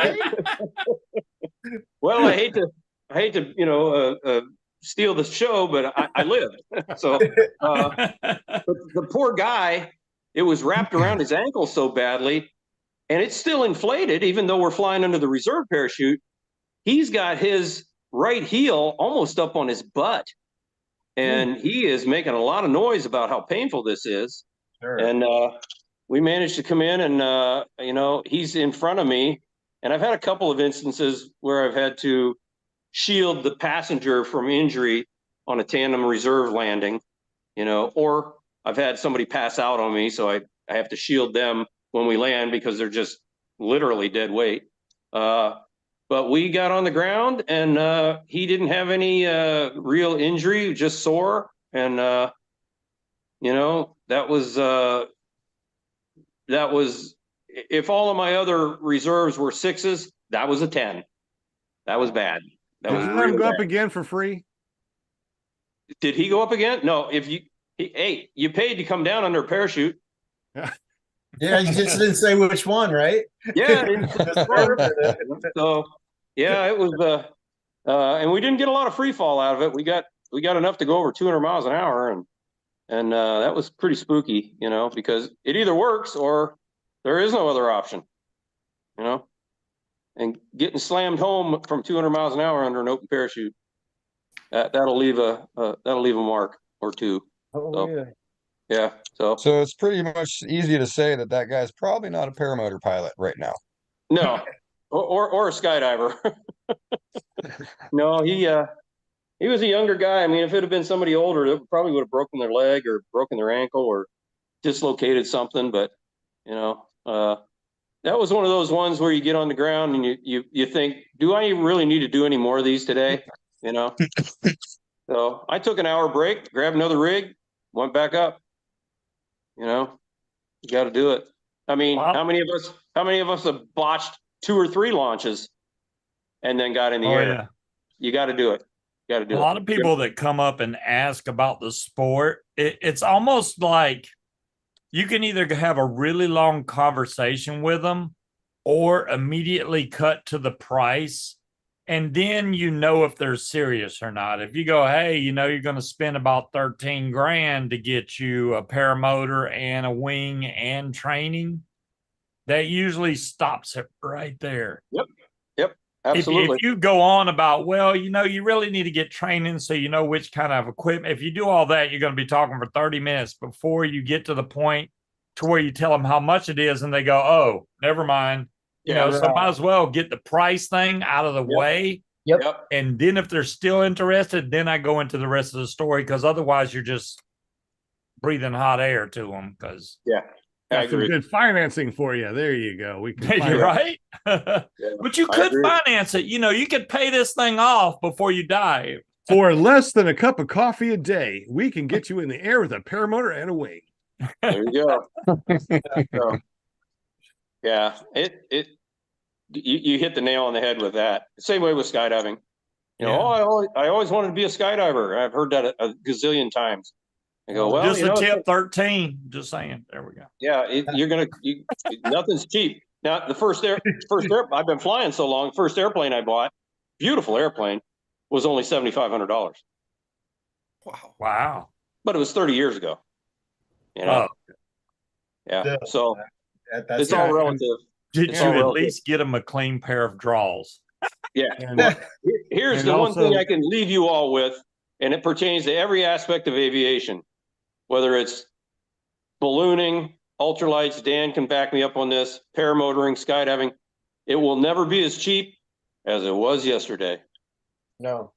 Yes, your very first flight is the most expensive flight ever, and the rest of the time's free. Yep. Yeah. What I want to know is, when Daniel's flying, like if he's doing paramotoring, does it look like he has a full head of hair when he's flying because his beard goes up? It's pretty wild. I've got some pictures mid-flight that look pretty crazy. It looks like somebody stuck his face in a blender. He's got all his beard hair everywhere.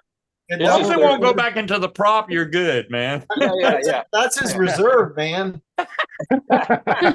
Hey, that's got to be the one thing that sets the two apart: paramotoring versus skydiving. I mean, it has to be the degree of thrill or exhilaration. I mean, that's got to be much more intense with skydiving. Just has to be. Yeah. I mean, obviously, every skydive, you save your own life. Yeah. Which, the element of danger is far less here with paramotoring, but definitely still at the forefront of my mind when I make flights or when I train somebody, or I'm supposed to work with some guy in a week or so here, and he's got some flying background. He's a private pilot, got his own equipment, wants to come out and learn. I just saw a picture, and I'm sure you guys saw it on Facebook within the last 2 weeks. Somebody that did a ground start, and engine got away from him, and right arm. He had about 60 stitches in his right arm. I don't know if you guys have seen that picture, but wow. Saw a video where an instructor was getting a student to ground start their paramotor, which I think is ridiculous. That was I saw that one recently too, and that one blew up. Yeah, I don't understand why, especially if you're an instructor, you're teaching these people how to be safe on a paramotor. Why would you teach them, hey, it's okay to ground start if you know what you're doing? No, hell it is not either. No. That motor can take off anytime. There's no reason whatsoever ever to ground start your paramotor on a back or on a rack. That's one of the cool things is that we've done is that we've simulated something like this, right? So we had them where they would pretend to like start, and all I did is had my knee next to the prop, and I just used my knee to go forward a little bit. They could not keep the paramotor from coming towards them with all of their might, knowing that I'm just going to lean in a little bit, and they could not keep the paramotor up. So if you did something like that, wherever you are, where just somebody gently pushed that prop towards you while you were pretending or at least in that spot where you would normally, or if you would do something like that. And when you realize that if you put all your might into it, that little bit of pressure, you can't hold them up. Why would you even try to ground start? That's ridiculous. We have way too many pictures. Dan and I have flown with a guy out in Idaho. His name is Dan also. He got a rig, and you guys got to be familiar with this. It's got an electronic system that will shut the engine down after X number of RPMs. Yeah, safe start. Almost all the Scouts come with it. Yeah, Scout, is that what it is? Yeah. Yep. So it can start blasting away on RPMs. It'll shut itself down. You know. Now that still gives you enough time to chop something off. Absolutely, I agree with you 100%. The only issue with safe start is if your motor goes out while you're flying. If you go to restart your motor, you have to make sure to let it idle for a few seconds before you hit the gas. Otherwise, it'll shut right back off. So if you're in the air and you restart, you can't just hit the gas, if you're getting low, because you'll just kill the motor again. That's the only bad part about safe start, but it can save somebody from getting their arm chopped off or fingers chopped off. So, it's a good thing. Yeah. I'd like to talk about that from a practical standpoint as far as ground starting. And I'm not saying that I did this, but in theory, if I were to have ground started a couple of times and it almost got away from me, I would say I'll never do that again. So I'll just put that out there. But probably if somebody's thinking about ground starting, they've got the motor on their back, it's freaking 95 degrees outside, they're sweating, and they go to pull the motor, and they pull and they pull and they pull, and they can't get it started, and they get frustrated. And then there is the tendency to take the motor off the back and start working at it from that angle because it's a lot easier. Yep. But it's also a lot on. Yeah, well, you should go back to the basics. You have something wrong with your engine that needs fixed. Yeah. So, but from a practical standpoint, the reason I'm saying this is because I've been there, and I know what it feels like that desire to just take that motor off your back. And give it a ground good start pull. it. Raise your hand if you've never done it. I've never. That's ridiculous. I've never ground started. It's on my back, or I'm not doing it. So Kevin and Scuba, how many flights you got? Scuba, you got 12 now, right? 11 or 12, something like that. Yeah, I'm still new. I'm still a new guy. No, I'm not. That's not why I'm saying it. I'm saying it because I've gone for 4 years, for a little over 4 years now. So it's just, I'm glad I learned the lesson when I did, Well, definitely. You got all your fingers and toes. So Well, there wasn't as much emphasis by my instructor about ground starting. That was something that I started picking up when I hung around my local group and then started watching some videos about it and reading. That's a big safety thing right there. That's one of the main things that I think should be taught at every school is not to ground start your paramotor. I mean, Right. they can get you hurt. Sean goes over that pretty regular with every student. I'm sure Sean does. I know He does. Besides your streets being straight and your carabiners being man, locked, hey. ground starting, yeah, I'm sure. That 11 seconds for that checklist it'll save your life. There you go. When that moment comes, and it will come in your paramotoring career where you're thinking about doing it, that's the point where I hope you remember this episode. Yep. Right. Just like do the next best thing. Yeah. I still think about standing in front of cars. So I mean, it's basically the same thing. Before you do it, just Google ground start paramotor and look at the pictures, and you won't do it. Yep. Yeah, that's a good idea. It's not worth it. It's not. I mean, I don't see any reason to ground start. I mean, if you do it, you'll only do it once. Yeah. And Larry, has dual start. So, people that got electric start, that's even more reason not to ground start. They don't, on the factory yard, they don't give you the option to have electric start. You can only pull start it. But like I said, first pull, it started. So I'm happy with that. If it takes me more than 3 pulls, I'd be surprised. I'd have to have primed it way too much and flooded it, because it usually within 3 pulls, it's running every time. Yeah. Well, I just put a new starter on mine recently that I got from Dave Jewell at Blue Sky in California. And man, this starter is wicked. I mean, it just zips that thing up so fast, and it's I'm an old guy. I don't want to pull start, and I'll electric start all the time. I rarely ever pull start unless I had the starter motor off for a while earlier this year. Give it a couple of weeks. I got a pull start for you when you get out here. Oh, come on.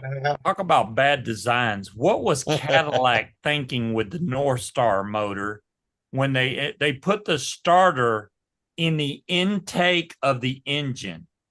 Why would you put a starter in? So if your starter goes out on a Cadillac with a North Star, you got to pull the whole intake off to get to your starter. Good luck with that. That's why they did it. So because if you got a Cadillac, you got money to pay for a mechanic. You're not going to be doing it yourself. I guess.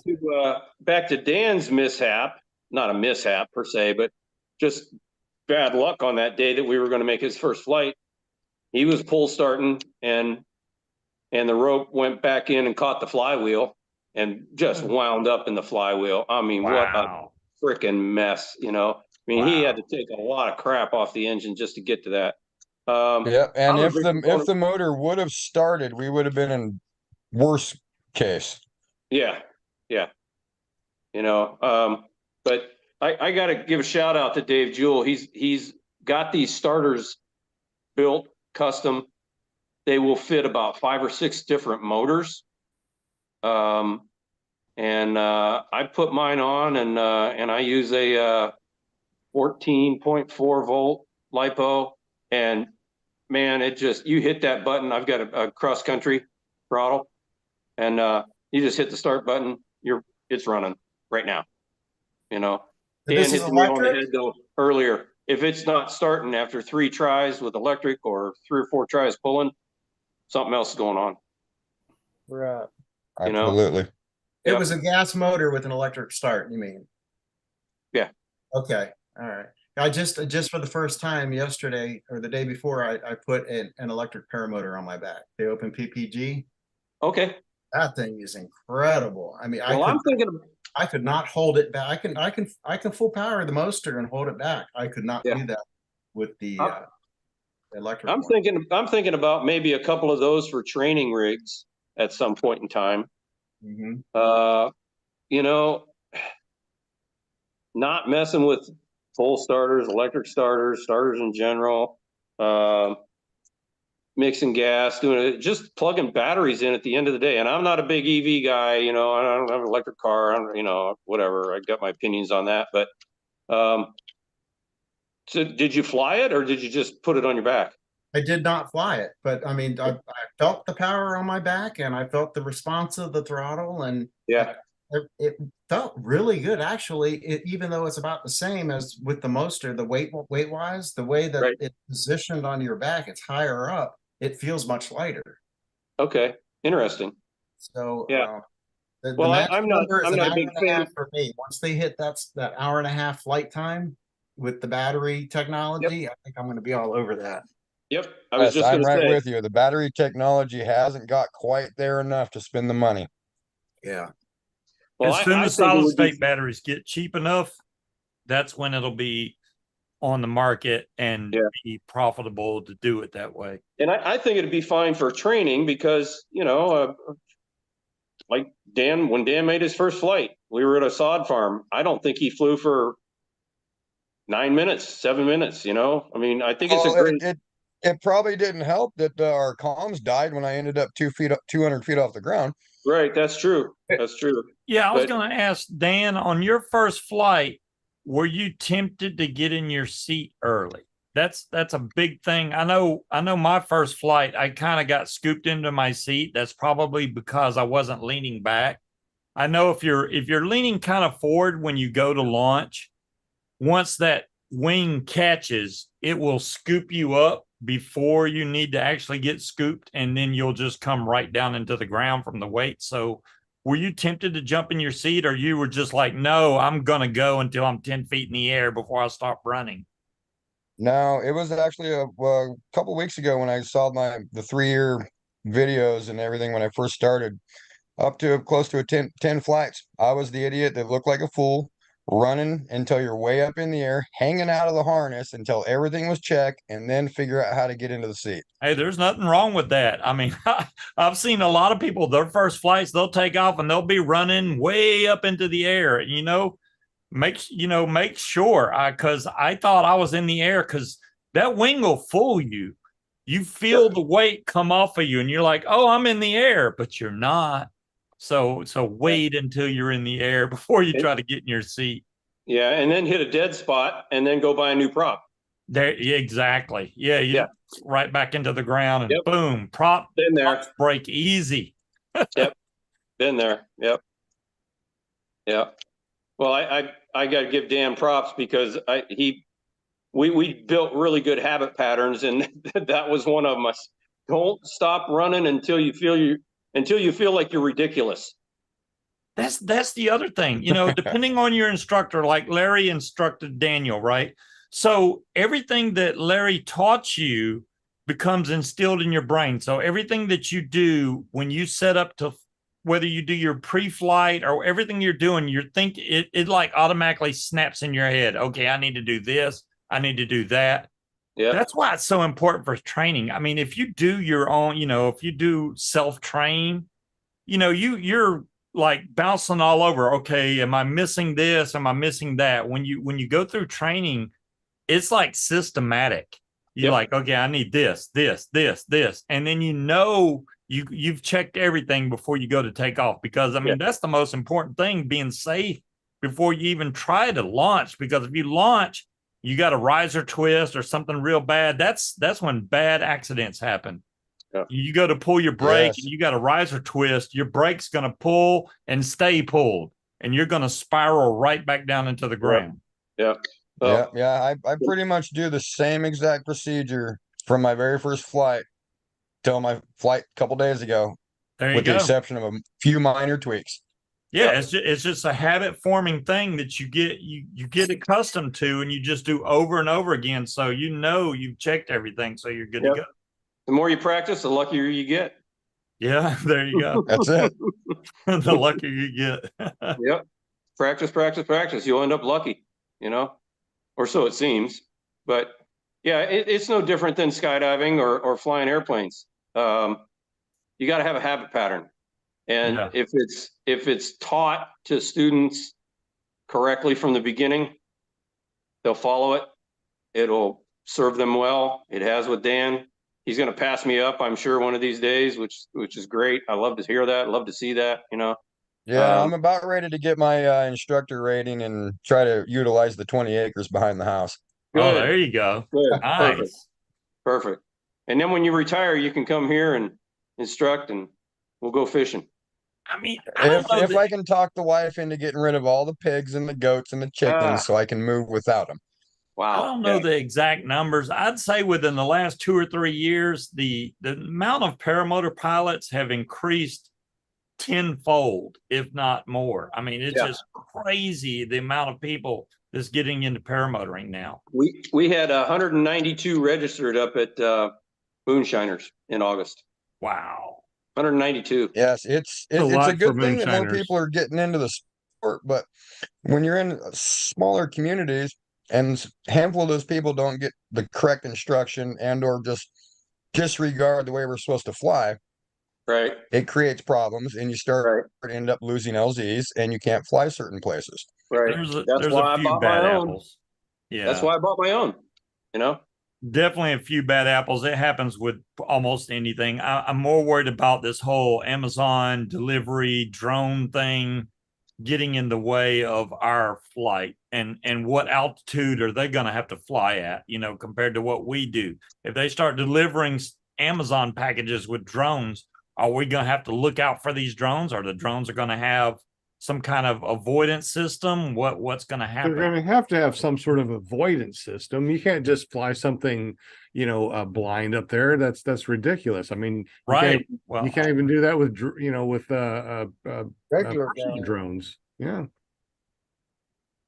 Drones are good at avoiding, but they're good at avoiding still things, not usually moving things that much that I've seen in the technology that we have. I mean, maybe it gets better, but I'm worried about the fact that we're actually moving at a decent speed, the drone being able to get out of the way. Well, look at the Cessna Caravan and the paramotor crash down in Texas a couple of years ago. Yeah. Now, I have my opinions because I've flown both types of vehicles, and if I'm flying a Caravan, I'm not looking for paramotors at 5,000 feet above the ground, you know? So, don't fly your paramotor 5,000 feet above the ground near an airport, you know? Yeah. I mean, unless you're good at seeing and avoiding, but that's all well and good, but what are you going to do? Hit the throttle to get away? It's not even like if you know that you're going to be doing something like that, it's not even like you can't put up your own NOTAM. I mean, you can put a NOTAM up for the following day saying, hey, be careful. I'm going to be flying up to 10,000 feet in this particular area. So people are looking out for you. Yeah, you can do that. Anybody can do that. I'm sure once I've got things rocking here, there'll be a permanent NOTAM over at the airport because it's only 3 miles away. Mm-hmm. You know, paramotor activity in the vicinity, you know, just like you see the little skydiving icon on sectional charts for skydiving centers, you know. That may even be here for sure. That may even be something that happens with the FAA at some point in time, and we get our own little icon that there is paramotor activity at this airport. Keep your head on a swivel, you know. And I've seen it from both sides of the equation, you know. If I'm flying an airplane, even my airplane only goes 100 miles an hour. I only have a fraction of a second to avoid something like a ultralight or a paramotor, you know. And I mean, yeah, if you're flying near a bigger city, yeah, that's might be an issue that you would have to consider more closely. One of the reasons I bought here is because we can fly all over the place. There's a bunch of grass strips within 10 or 12 miles of my place. We can do some neat cross countries, you know, and there's no traffic at the airport, much less around. That's a question I got for you.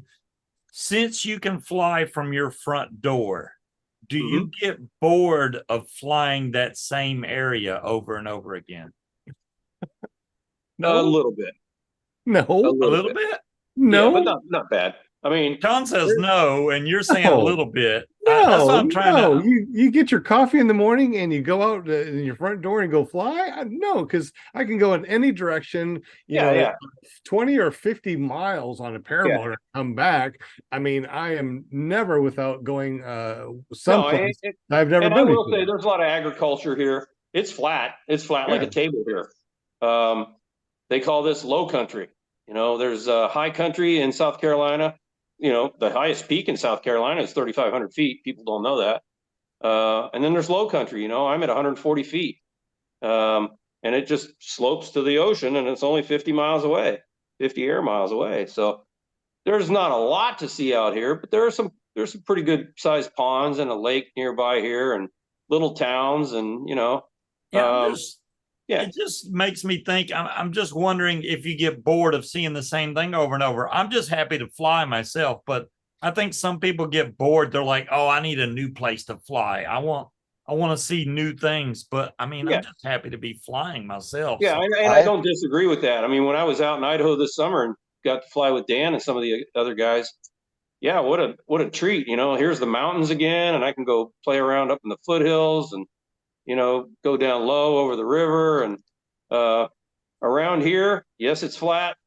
There are a lot of trees and there are a lot of swamps, and you don't want to be in either one of them. If something goes south, or land in either one of them, we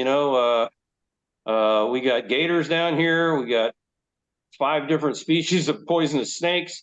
You don't want to go in the water or the swamp, Wow. Yeah, and nobody wants to go. I think it goes along with depends on what territory you're in. I've been flying from my backyard for over 3 years, and I still have yet to get bored, and can still find new places and new things to see. Yeah. There you go. Yeah. Okay. Absolutely. That's what I thought. And on the same note, you can always paracamp. So you can go from your LZ, find a cool spot, land there, come back the next day, and it's going to be different. Yeah. My Well, experience is different, and that I am kind of bored of flying at my LZ. Maybe it's because I've done it day in and day out and day in and day out. And where are you, Will? I'm in the Raleigh area, North Carolina. Oh, okay. Yeah, I've flown skydivers up there at Triangle. That's where I fly out of. Oh, at the airport? Yeah, at the airport. Okay, I've flown over at Cadence Sky Sports. Yeah. For red shoes, that's Will. There you go. they moved off site to another airport to the north. Yeah. That other grass field. There's a grass strip up there. They just moved there, I think. Yeah. But yeah, it's just so I like to mix it up a little bit if I can. Yeah. Well, Will's a different case. I mean, he may fly out of the same place all the time, but Will goes to a lot of fly-ins where he gets to experience different areas. So I can't see him getting that bored, because he does get to go to different areas to fly. Yeah. Well, yeah, I'll say that's right. But if I only flew out of my local LZ every time, and kind of right. I don't think I go could in a different direction each time. ever. North, west, south, east. Then I don't think I could use them all up. ever get bored out of going out one LZ. bored is in the eyes of the beholder, though, too, guys. Yes. If you end up bored, just pull the brakes a little harder. True. Go take a civ course, man. I got some great still photos of the canopy. It looks like it wadded up into a ball of shit, and go take a civ course if you're getting bored. I'm good. I'll stick with boring. I'm good. Yeah. That is fun. That was interesting. That was pretty interesting. But I mean, that's the only place that I took through a reserve was at a SIV course. Yeah. I haven't had. I came close to throwing one a few summers ago. I was doing some wing overs and I went negative, and I got line twists at about 700 feet. Wow. And it was such a snap at the bottom that it popped the lead off of the ignition coil, killed the engine. Wow. Yeah. And I didn't know that at the time. So go ahead. So I got down to about 200 feet and hit the start button and nothing happened. Okay. And I went into an agricultural field. I got out of the line twist, so that wasn't a big deal, but the wing was still inflated. Yeah, I've got line twists, so I'm not going to throw a reserve. The wing's inflated. I'm over a huge field. It's not an issue, but ironically, it was only about 300 yards from the local fire department. And so convenient. Nice. These guys come out, drive the truck like 200 yards and go, "Hey, are you okay?" Yeah, you guys can go back to whatever you're doing. I'm good. Go back, wash the truck some more. Yeah, I had to make 2 trips out of the field, one with the wing and one with the gear, because it was some agricultural field and it was wet. And, I almost lost a shoe in the mud. And it just, yeah, don't go negative on a wing over. Kevin, did you only get that one flight? I think you said you were going to go back there in November to fly again. Did you just get that one flight in? Just that one flight. Oh, damn. You got to be itching for another flight, man. I am very much so. Okay. I was really worried. I was like, man, Kevin, I don't know if he got to fly more than once. One flight, it's like, oh my God, you got to be itching so bad to fly again. Yeah. I can't even imagine, dude. I'd be freaking out right now if it was me. Get up in the morning and get it together and go fly. Yep. He's got to drive back out to Sean's place and, go fly. It's a 3-hour drive from my house. Work will always be there. 3 hours. Yeah. So November what? November 10th, 11th, and 12th. 10th, 11th. Oh, damn. That's when our granddaughter's getting born. Okay, well. Just whatever. Videotape it. Priorities, man. You gotta come down. I haven't flown in a few weeks, but because I've been doing 1,000 other things, but we get fog in the morning, and I'm really tempted to launch when the fog is a little thin so I can get up on top of it. Because it always burns Me off. and you both. Yeah. So is fog clouds? Because if it's free and clear of clouds, they didn't say anything about fog, right? Well, I'm also in the middle of nowhere, which is nice. I haven't had a flight like that yet with low clouds to where I can get up above them. Well, actually, there was one time when I could have done it, but I would have had to go to 3,500 feet. And this was like at flight 5 or something. I'm like, no, I just wasn't comfortable going that high. So I was like, no. Yeah, what if you fell from that height? That'd be terrible. Well, if I figured, even when I went hang gliding, they were like, you can go 2,000 feet and you get to hang glide down for like 5 minutes, or we'll take you to 5,000 feet and it's 20 minutes. I was like, hell, I'll die at 2,000. Take me to 5,000. I might as well go all the way. Yeah. It just gets cold at 5,000. It did get a lot cooler, but it was 90 degrees on the ground. So that was awesome to go up that high. Yeah. Well, that flight I made to 10,000 feet was pretty damn cold, and it was in July. Woo! Yep. 10,000 feet. Man. Yeah. We took off at 3,800 though. We only had to climb 6,000 feet. Yeah. But even in the summer, 10,000 feet at 9 in the morning or 8:30 in the morning or something like that. Yeah, dude, you don't spend a lot of time up there. You take your pictures and you go back to the camp. It's below zero up there 9 times out of 10. Yeah, it was pretty damn cold. It was really cold. Hell, I'm in a flood zone. I'm like 2 feet below sea level where I live. So I'm low. Boy, those launches must be amazing. They're so easy. I don't even have to think. The wing just comes up. I'm like, okay, I guess I'll go. Yeah. When you have a breeze at Salton Sea, it feels like you got about 38 horsepower, Yeah, it's pretty cool being 200 feet below sea level. Yeah. Yeah, that's fun flying down there. Yeah, go to Moonshiners and try not only being up at a couple thousand feet and the wind is going around like this. Yeah. I look forward to that. You was at Moonshiners, weren't you, Larry? You were at Moonshiners. Yeah, I was there. Yep. Yeah, it was a good time. I had flown skydivers up there, so I had met Dave, the airport manager, and got to know him pretty good. In fact, I was just up there a couple of weeks ago flying skydivers again.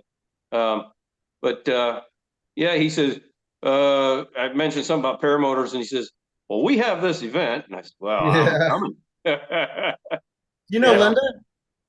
Yeah, I know her real well. Yeah, she's awesome. Nice. Yeah, she's awesome. I'm going to ask Will this question. If you had 2 events that you could go to next year, what would those 2 events be? You should ask everybody. Yeah, everybody. I'll ask everybody. If 2 events, you can only go to 2 events, 2 fly-ins next year, what would those 2 fly-ins be?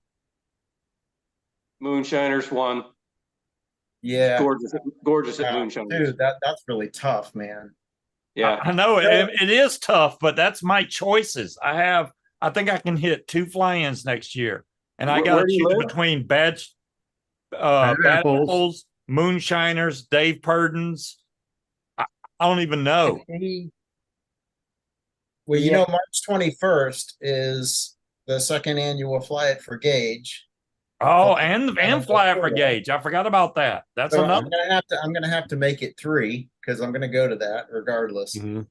If Fly It for Gauge weren't around, it would definitely be moonshiners and purds. I mean, bad apples. Gosh, there's moonshiners too. I know. Yeah, see, when you're limited, it makes it hard. It makes it really hard. Bad apples for sure. Yeah, Gauge for sure. the scenery up at Moonshiners is worth everything, man. It's awesome. Yeah, it's just awesome. Is the scenery better at Moonshiners or Dave Purdens? Because Dave Purdens looks pretty cool too. Moonshiners. Moonshiners? Yeah, it's awesome. It's stunning. Moonshiners is awesome. Yeah, bad apples for the people, moonshiners for the good people too. But it's just the most beautiful backdrop for paramotors that I've seen. I don't know. I'm pretty stuck on my backyard. Daniel's like backyard and backyard. There we go. Yeah. And don't forget next year. Yard and I also have a lot of side yard and backyard too. Like I said, I'll have 30 acres. Right, my backyard and your front yard next year. Okay. Sean's gonna say the eclipse for one. Eclipse for sure, right? That's the deal. Actually, next year, we plan on hitting every major fly-in next year. Good. Across the country? Yes. Wow. So much for limiting Sean to 2. He's like, screw you, I'm going to like all of them. The last couple of years haven't been able to because we got the school up and running, the nonprofit. So now it's like we got to go to every single one. Look at Butch. He's like, What about? See, now that the school started, the school's probably going to be busier. How are you going to be able to get away to go to these fly-ins if you have hire more instructors? Okay, well, hey, if you bring all the students with me to the fly-ins. There you go. Hey, if y'all want to get trained, you're going to have to come to Utah or wherever the hell. I got you. That sounds like a really bad idea.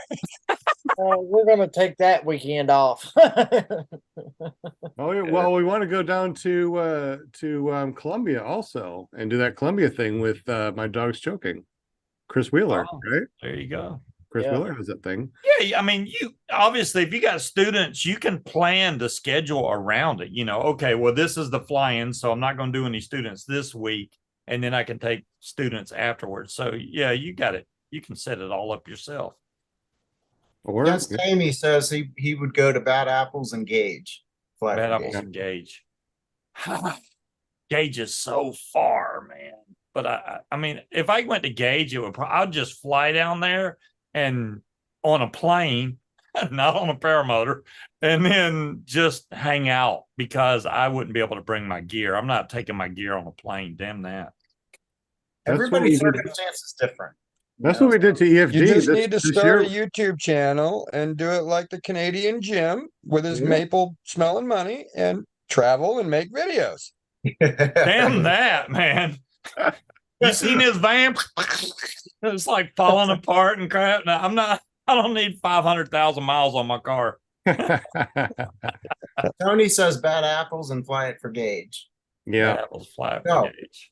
Bad Apples. No, excuse me. I'm sorry. Flying Circus and Fly It for Gauge. Oh, Flying Circus. We definitely got to do Circus. We may not go down there with our gear for Circus, but we'll go down there for sure to watch it because that just looks crazy as hell. It does look crazy. Yeah. It's nuts, you guys. Let me tell you. A lot of people flying, airplanes coming in and out, guns and ammo and all kinds of wild things going on there. Some guy the first year I was there, some guy was flying his paramotor after dark, didn't have any lights on it. And you can just hear him doing wing overs and doing all kinds of shit. And I thought, this guy's going to die, you know? Wow. And it's 23 miles from the nearest pavement.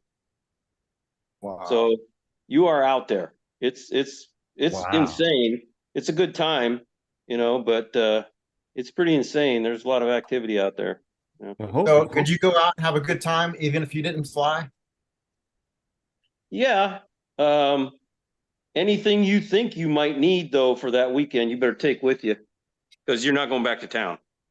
Mhm. It's 23 miles to the nearest pavement and then about another 10 miles to the nearest town. So that'd be 2 hours, you know, hour and a half to get to the next town, you know, but it's a pretty cool place. You know, Mo is very eclectic. He's an interesting character. You know, there's a lot of activity, you know, and when the sun starts going down and people are putting their wings and toys away, they bring out a 50 cal machine gun with tracers and, you know, it's just mayhem. It's awesome. You know? Hopefully by next year we'll have a fixed wing and I'll have my pilot's license and we'll just fly over there to Circus. Yeah, You way get easier. your pilot's license. You got it made. Then you can just fly to all the fly-ins and bring your gear right along with you. I know what I'm thinking. That would be awesome, Sean. You should do that. But like, hell, we'll just fly to. All right, we're there. All right, we're good. Yeah. Now we'll get a paramotor out and fly them. Yeah. Yeah. So that sounds great. Well, guys, my phone is bleeding power and I'm getting pretty low. Uh-oh. So we've already went well beyond what we normally do. But I told Larry, it's like, don't tell me that, you know, you can stay out here as long as you want to, because we've done over 5-hour podcasts before. This was I appreciate the invite, guys. And thank you, Larry. Yeah, thank you so much, Larry. Definitely appreciate you. Had some really awesome stories. Everybody, come and visit down here. You'll fall in love with the property. It's a sleeper. You pull in off of a quiet paved road and take a long dirt road out to the campground and man, just spectacular sunrises and like I said, 30 acres of open area. I mean, I love going up to Moonshiners, but it gets a little busy, a little crowded up there with everybody trying to use a fairly finite amount of space. Yeah. You won't have that problem here. You know, I put your Facebook link down below in the description, so you guys go over there and check them out and send me friend requests, definitely, and then you can kind of keep up on what's happening. We're kind of at a lull right now. I have 17 piles of stumps I got to burn. Some of the piles are as big as a house. Damn, literally. Yeah. So bonfire. Sounds like a good time with a cocktail. Yeah. Yep. Lots of bonfires going on here for a while. So, but yeah, we should. Even if I don't have the campground done, obviously we can still camp. You know, Right. I get porta johns and whatever brought in, and food trucks, and you know. So I think we got the potential to put something on the map, so to speak, and make this a destination, not just for paramotor folks, but powered parachutes and, you know, ultralights, experimentals, whatever, you know. So nice. Should be awesome when it's done. Which will never be completely done, if you know what I mean. Never done. No, never done. I don't even know how you sleep at night right now, Larry. Oh, man, I bet your mind just going ring, ring, ring. Yeah, yeah. Well, you know, like I tell people, you know, I'm not young, but I go in first gear for 14 hours every day. That's how you get shit done, man. You know, going slow. There you go. Nobody gets to the top of a mountain in fourth gear. You just can't do it. Go in first gear all day long, day long. So that's what you got to do. Yeah, I just get up every morning, throw my Supergirl outfit on, and I'm out the door. And I tell you what, I'm gone all day. Yep. Yeah. Yep. Yeah. So she's Supergirl. Who are you, Sean? I'm Cowboy Grandpa. Oh. See, I thought you know who I thought you were. I thought you were Sean Wayne. No, we already know there's a John Wayne in the. No, I said Sean Wayne. Oh, John Wayne. Yeah. There you go. There you go. Larry, you've been awesome, man. Thank you. Really. Yeah. Hey, appreciate it, everybody. Nice meeting you. Nice meeting you, folks. I got a Halloween joke really quick. Okay. Go for it. All right. I saw this on I thought it was really cute. Why don't monsters eat ghosts? Why don't monsters eat ghosts? Yes. Because they taste like sheep. Like sheets. Okay, one more. Why don't skeletons fight each other? Why what? Why don't skeletons fight each other? Why? Because they don't have the guts. Oh. It only goes downhill from here. Good. Oh Right, so you're Lord, not we're missing really, Oh, really going down now. No reserve or I just- anything. Damn. I gotta rat you out. I gotta rat my buddy out. Go for it. Dan must have been flying for about an hour and a half. Guess what? What? He's got to go pee. Okay. I get a text message. I gotta pee. Yeah. Come on, guys. Bladder You control, gotta get that man. bladder Bladder looked at. control. yeah. Well, I hope to meet That's you what folks happens in when you person. get old. Come Yeah. on down. All right. Come on Definitely. Yep. Fly Thank you, safe, Larry, everybody. buddy. Yeah. Have a good one, man. All right. Thanks, Larry. You bet. All Have a right. good night. Yeah. Since this is obviously a dad joke night, so why you wouldn't the ghost dance at the party? Because he had no Why? body to dance with him. Oh, God. One is better. And I didn't like that one. So the sheet one, I'm going to vote for the sheet one. So okay, all right. So where does a ghost go on vacation?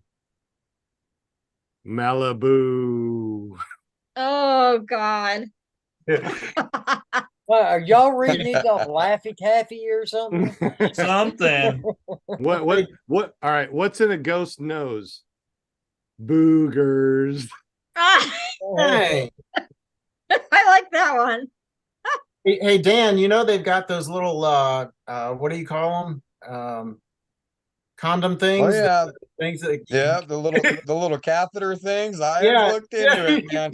I would rather take the opportunity to outland somewhere, take care of business, and get a second flight in for the day. Yes. Yep. Funny. Oh, gosh. You gotta do what you gotta do. Yep. Yeah. Yeah. On that note, what does Sweat it out, or I just don't think about it. or just let it go. Just let it rain. Let everybody else deal Right with into it. my prop, no, or all over me. That's not It'll good. be fine. Don't worry about You it. need Then to you can just master go. the reverse riser twist before you can do that. There you go. Or go. That would foot be drag. cool. That'd be a stream to remember right there. A stream to remember. Yeah, just go in foot drag and let everything go, man. It was the river, I promised. Yeah. It's raining. All right. What does a panda ghost eat? Bamboo. Oh, God. they're getting worse. So you must be like going down the list instead of up the list. But okay. Everyone knows this one. What is a ghost's favorite dessert? Ice cream. Come on, you should have known that. Okay, one. all right. That was funny back then. Yeah, that was hilarious.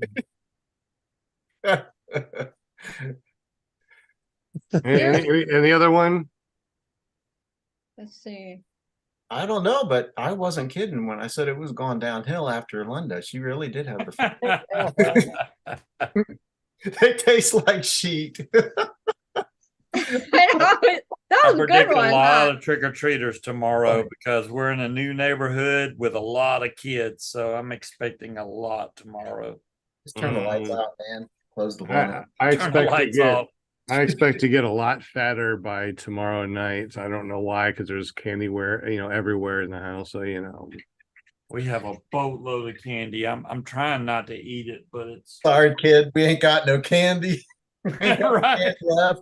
Sorry, Somebody got it I all. ain't got no candy. All right. Well, it is 9:20. We had a really good evening. Larry was just the bomb. I mean, he was hilarious. And obviously, with pairing with Daniel, that was freaking awesome. I You had a guys blast. couldn't have picked a better person. Larry can talk, and he's got plenty more stories. Oh my gosh. I mean, the Yeah. stuff that we talked about on the pre-show, I got a whole list that we haven't even talked about yet. So we're gonna have to have him come back for part 2 because there's so many more cool things that he talked about that he wanted to talk about. So Yeah, I saw like when I found him on Facebook, last year, I guess it was last year when I found him on Facebook, and I read his bio, whatever, how they put about him or whatever. And I was like, this guy is awesome. I got to get him. Yeah, I got to get him on the show. So finally did. So I was pretty excited. I knew you guys would like him. If he had so much there, so much, yeah. gosh, so many stories. Will, do you think you're done flying for the year, or do you have more stuff planned? Nothing planned right now. Done for the year. Wait, what? I'm not done for the year. Well, I'm just saying, I mean, depending on how cold the weather gets, I'm just wondering if people think, oh, that's probably going to be because I know, especially here and where Will lives, it's about to drop temperature big time in the next few days. I think it's going to be in the 20s next week, and I plan on flying. Yeah. Hell it's yeah. in the 20s here next week, and I will not fly. No. Videotape that, them icicles. I want to see that. I'm gonna fly. I don't care if I have icicles coming out my nose. I'm gonna fly all the time. I mean, unless it's raining or snowing, or hurricanes or tornadoes. See Sean's next video. This is how you spot land with your motor out with icicles on it. Yeah. It's not so bad when See you learn how to icicles fly coming in off his October, throttle. and you fly all winter long your very first year. It makes things a lot easy. Yeah, there you go. That's true. I mean, my first year, I would fly pretty much any temperature, because I wanted it bad enough. But I still want it bad enough, even after all these years. I still want it. Really? Yeah. Really? And you don't? Come on. I went and bought the stuff. I got thermals, heated gloves, jacket. I'm gonna have to try it. You always need a release from reality, no matter what's going on. I got to ask the last couple people that are probably still listening to us in the super chat, please let us know. Are you going to be flying during the wintertime? What is your lowest temperature that you'll fly? Are you done for the year? Come on. Give me a break. I'm never done for the year. No, I am not done for the year. I mean, we still have temperature, temperatures are going to rise and stuff. And you get more opportunities a lot of times in the winter to fly during the day too. Yeah, so, like all day flights, because you get a good overcast and you get that warm inversion layer. You go up there and you can fly all day long and you'd be like, you don't want to stop. Yeah. Well, that's me. I don't know about you guys, but will you guys fly during the winter time? What's your lowest temperature that you'll fly? What kind of warm weather gear do you have? Because I tell you what, if I don't have enough warm weather gear, I'm going to go get some more. I think I'm going to try to go get that flight suit. I'm going to fly a lot. The blue sky blue flight suit. Yeah, I'm going to walk out my door with a cup of coffee, warm my hands up, put on my electric gloves, put on my stuff, and go fly. And invite Kevin over. It's only 3 hours away. Get over here, man. Well, I've heard really good things about the Blackhawk flight suit. Blackhawk. I haven't seen their flight suit yet. I know Kangook's got a nice flight suit that I saw they had. If it drops below 40, it's going to be kind of a call on it. If it looks beautiful outside, I'll probably do it just because it's nice. But if it's one of them dreary, gloomy days, I don't know if I'd want to go out in one of those. But if it's nice, hell, I'll do it anyway. Yeah. Sometimes the days that look bad are the smoothest air you'd ever fly in. You're Yeah. right. And I mean, I agree completely. I mean, you get an overcast day and you know you don't have any thermals, you're good to go. But I guess it'll just depend. Sometimes you're able to get up where, yeah, that big cloud layer. There's cloud layer over here, but nothing over this way. And all you see is waterfall clouds with waterfalls just coming off as you're flying by. Obviously you can still see the ground. You're still 2,000 feet away from it, but man, the beauty of it is just absolutely amazing when you can fly and see these big clouds just like waterfalls coming off of it. I mean, obviously what was that thing they were doing in Australia, which I didn't know there was such a thing. It's called a glory hole or something. Hey, now this is a family show. Just a straight wall of cloud. I don't know. It's a glory something. And this is a family show, sir. Australia, man. Sir, I don't know what channels you've been watching on YouTube, but that's not Paramotor, sir. Wrong show, man. They have wing patches for that problem. Never mind. Anyways, yeah, they fly. It's basically along a straight line of clouds, and they have to get over it to where they can just basically thermal across the entire continent of Australia. If they float along with the cloud all the way across the continent. I didn't hear anything you said after glory hole. Glory hole. I didn't hear nothing you said. I'm sorry. I know it's not that. I don't know why that one popped in my head, but I don't want to look at your browser history either. Fly the glory hole. It's awesome. Sir. Okay. I have watched a documentary on that cloud that you're talking about, and that thing looks scary. But it does. Looks it like looks an amazing really adventure scary. to fly. It's overwhelming how huge that cloud was, and I was like, "Wow, I can't believe they were doing that." Yeah, that's what I watched, Daniel. Same thing. Yeah, it's overwhelmingly large. And Is it like cloud suck? Is that what we're talking about? I know where you guys are going with that, but that's what Can't get stuck in that wheel. I'm just saying.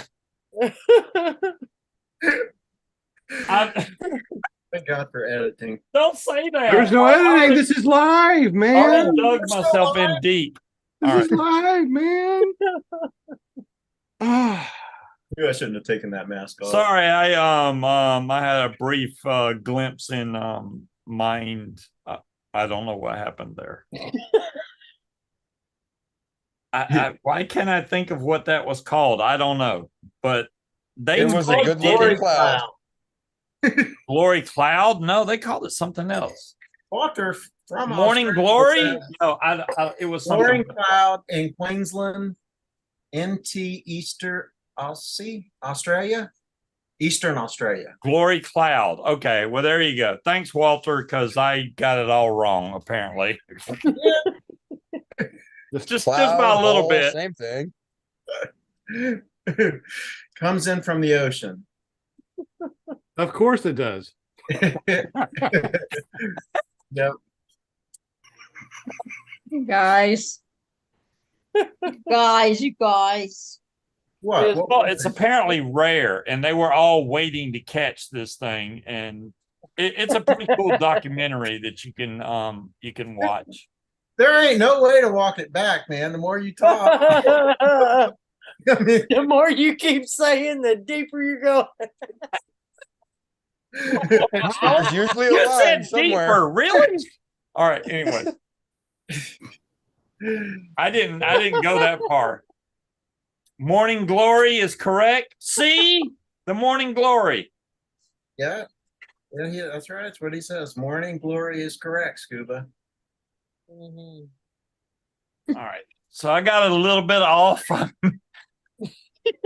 still couldn't tell you what the morning glory is, though. Yeah, it's a a rare cloud formation that basically has a lot of lift in the front of it, but you have to catch it at the right spot. Oh, the wave. Or you get cloud suck and you get Yes, stuck. the giant wave cloud. Yeah, okay, I have seen that. That is cool. See, and y'all are just blowing it way off. Oh my gosh, come on. Come on. I did have that one seen on that, and that purpose. is really cool looking. Yeah, but I think they it just was like ride the sailplane. top of that cloud all the way across. I mean, they can go freaking 100, 200 miles just riding that thermal all the way. Yeah. Across. Yeah. Yeah. It looked Well, awesome. show it for us. Show it on the screen. Before I pass out laughing. I don't know what you're talking about. Mm-hmm. Oh, Will's got it? Okay, good. Hopefully. It looks like it almost looks like a front that's coming in. It's literally just a wall of a gigantic cloud straight across. It's huge. Like a wall cloud. Yeah. Yeah, okay. This is what I saw, and it's like sailplanes would I need the pictures though. You're right with you. Mm-hmm. So I don't know if you could do that with a paramotor or not. If you could go, I don't know. That'd be really cool. I wouldn't do it though. Yeah, I don't know. I've I ran haven't across seen some any videos formations about like it. that around here. I don't know if I don't think it's specifically for just Australia, but catching one like would probably just be as rare as it is there. Here, you know. I just want to see like pictures. Yeah, okay, it's coming here. Oh god. All right, no, that's Sorry, I'm watching my Detroit Lions are playing tonight, so I'm kind of like Football season already? Oh, man. all right. I'm one of those dudes that just I really don't get into football. I may watch the Super Bowl. I'm not either. So are we looking at any of these? This is what we're looking at right here. This the circle thing? No, not the circle thing. The mainly the one that says morning glory cloud. You see how that is? Oh, these big these right here. Yeah, I've seen that one time when flying. That was it. One time. Okay. Yeah. So right there, that one that says I see it. The morning glory cloud phenomenon. They'll get right over the front of that. You have to judge it correctly and get over the top of it. And then they just ride that cloud all the way across the freaking whole continent if they wanted to. Yeah, that looks like a great morning glory there, Will. Yeah, they just get up over the top of that and just looks terrifying. Cool. Yeah, terrifying. Wow. I mean, for us, I think it would be. If you I hit could do it a wrong, cool, you I could do get a cool dumped straight Stamey. almost to the ground. I mean, it'll dump you at least to about 50 feet above the ground before you can pull out of it. So that's why it's so dangerous to do. Interesting. Yeah, I see somebody down there. Yeah, look at the waves. Yeah. The one that had like the several like what waves. Yeah. Yeah, the one that they called in Australia was instead of it having multiple, that one's perfect, was just one solid cloud. Like but that. I was on the ground when one of these things passed, and the storm front was insane. Like I wouldn't have wanted to be up there or get down close where that gust front was, because it was insane on the ground. I got of a standing lenticular cloud, like what forms over like a high ridge with fast moving air. The cloud forms and then dissipates that quickly with high wind. It's almost what it looks like. Yeah, they get above the center of that cloud and literally can just turn their motor off and just glide all the way across the state. It's amazing the way that the air works over those things. I've not seen one here. All these pictures with these gliders and things flying over them is just crazy. That is pretty neat. Yeah, so if you ever see one of those and you can catch it right, you could fly to another state if you can follow the thing all the way across. I choose you, Steve. Yeah, well, She said, "You're not allowed." You know what? I mean, that would be pretty interesting to do. I mean, if you were up there and you were prepared for something like that, to be up there for hours upon hours, I think it'd be a once in a lifetime. Oh yeah. Those guys in Australia were waiting for that. They were just sitting there waiting, looking for this one specific, morning glory cloud to where they could get up and do it.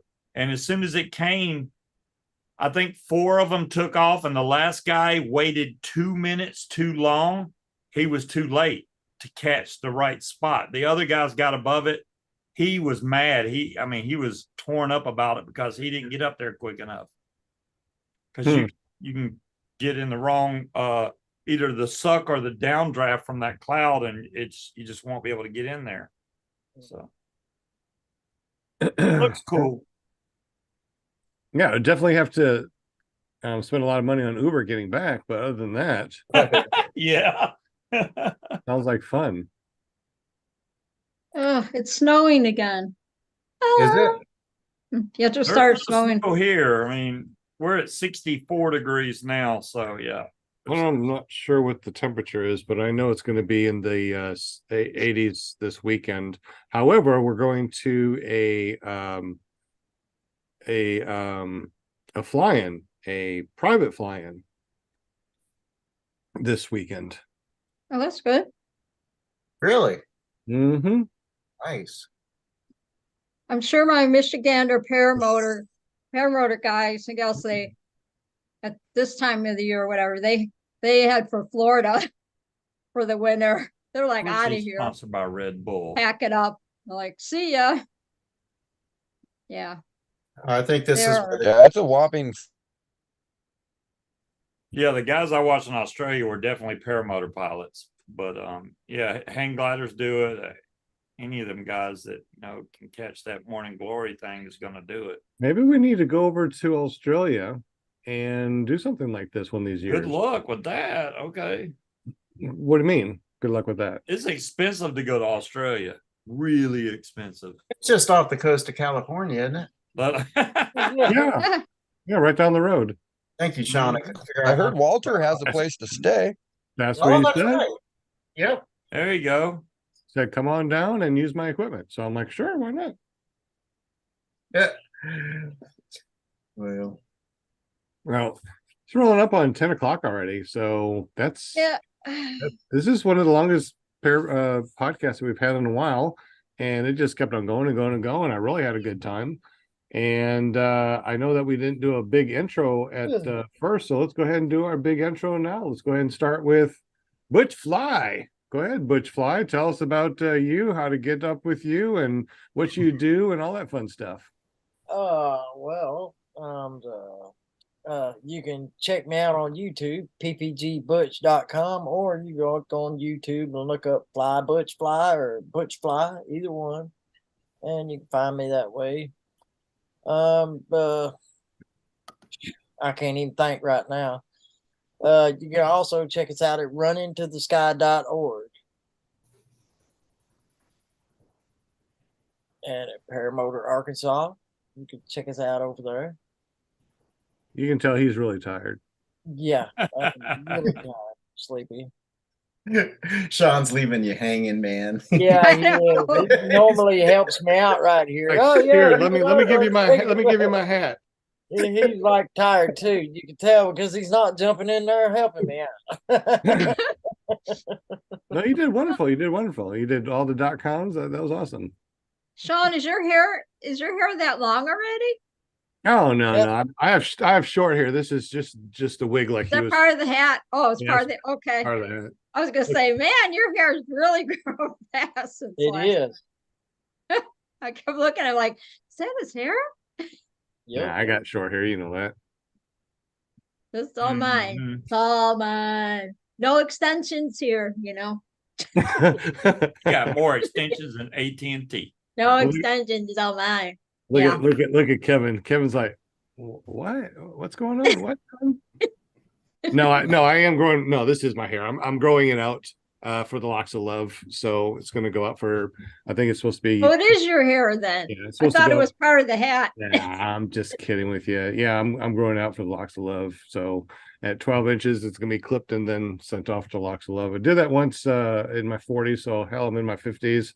I still have hair. Why not try it again, right? There you go. Yep. Look at Kevin. See, he could do it. Look at Butch. Hey, I'm gonna do it next time. Yeah, there you go. Well, we are getting into mustache November, so everybody's not is not. Yeah, I think it's no shave November. Yes, that too. Mustache November. I think it's mustache March. I think it's mustache March. Something like that. No shave November, mustache because you know the guys start growing their beards and everything else starts going crazy on their face. Hey, watch out for that no shave November. You'll end up like this real quick. Oh, is that how you started? It started out as laziness 10 years ago. Now it's a full-blown habit. Oh, that's You're right. like, might as well That's keep right. going. I gotta let this grow out all of November. Ooh. There you go. Yeah. Might have to color it too a little bit. It got a lot of gray in it. Maybe color it a little bit. You get a long enough beard as Daniel, you can check your wind direction with it. Just throw your beard out there. Okay, wind blowing that way. There we go. We could do that. How funny. Yeah, Sean, you can throw some Grecian formula on there. Right. That'll work about 2 days before it's all gray again. It's not even worth it to try and color. Oh, really? Oh, so you Just- tried it before. Just for men. Yeah. Yeah. A touch of gray. That's Any all of that stuff you use, especially, I mean, you can do it for your hair, but your beard and mustache grows so fast. But if you color it within 2 days, you need to color it again. It's not even Just worth for jokes is what they Just need. to follow. embrace the gray. Yeah, there you go. Embrace the have. gray. Yeah, and I think it's not. I don't think it's just for men. I think it's just for them. No. Yeah. I don't call it gray that grows on my head. When I go to my hairdresser or whatever, I call it the shiny. It's shiny. It's shiny. Can you Gray. get rid Yeah. of the shiny? Thank you. Yep, that's what I say. Get rid of the shiny. Yeah. Yeah. That's it. I have more gray in my beard than I do in my hair. Actually, my hair looks pretty dark. I don't have very much gray at all. I've been kind of lucky with that. So if I did shave this and I had the long hair, I'd probably look about 10 years younger. No, I There wouldn't. you go. You could just, don't know. if you shave your beard and mustache, you automatically look younger. Hell, I'll look like I'm 20 if I did that, but I'm not shaving mine. I lost 50 pounds. Shave this. Yeah, for sure. I'd look There you about go. 20 years younger.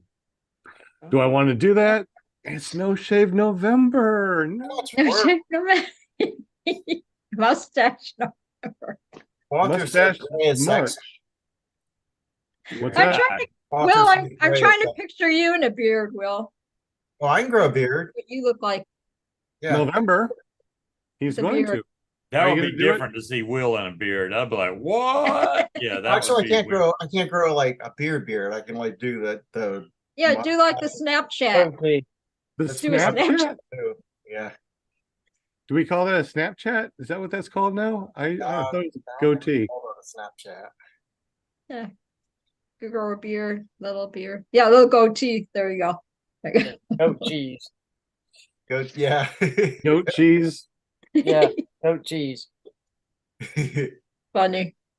Anyway, Any boo. meanwhile, back at the ranch. Back at the Paramotor Ranch. All right, guys. Had a good time. Obviously, Butch said goodbye, farewell. Let's go ahead and keep on going that Oh, yeah, way. yeah, past sorry. Butch. Let's go over I held to it. I held up the group here. Yeah, let's go to Scuba Steve. Tell us about your Scuba Steve, I do a live broadcast on YouTube every Friday night, 8 to 10 Eastern Standard Time. You can just go to paramotordude.com. That'll take you straight over my YouTube channel, or you can look up Scuba Vapes. I just put up a video that I had a flight on Saturday, which was my first ever trike flight, and it shows, because I'm not afraid to post my mistakes as well as my good flights. So I showed where couple guys had a couple of bad launches. That's on there, and my terrible trike landing that but I did not hit my truck, so that's all that matters. I didn't hit my truck. Good job. But yeah, come check us out. We talk about paramotors, we talk about vaping, we try to get people off cigarettes that's been smoking, because I'm a 32-year cigarette smoker. Well, now I've been vaping for 11 years now, so it's really helped me. So if you're a cigarette smoker and you want to try to get off cigarettes, come check us out. There you go. There you go. And I jump in the chat on Fridays, and then you just never.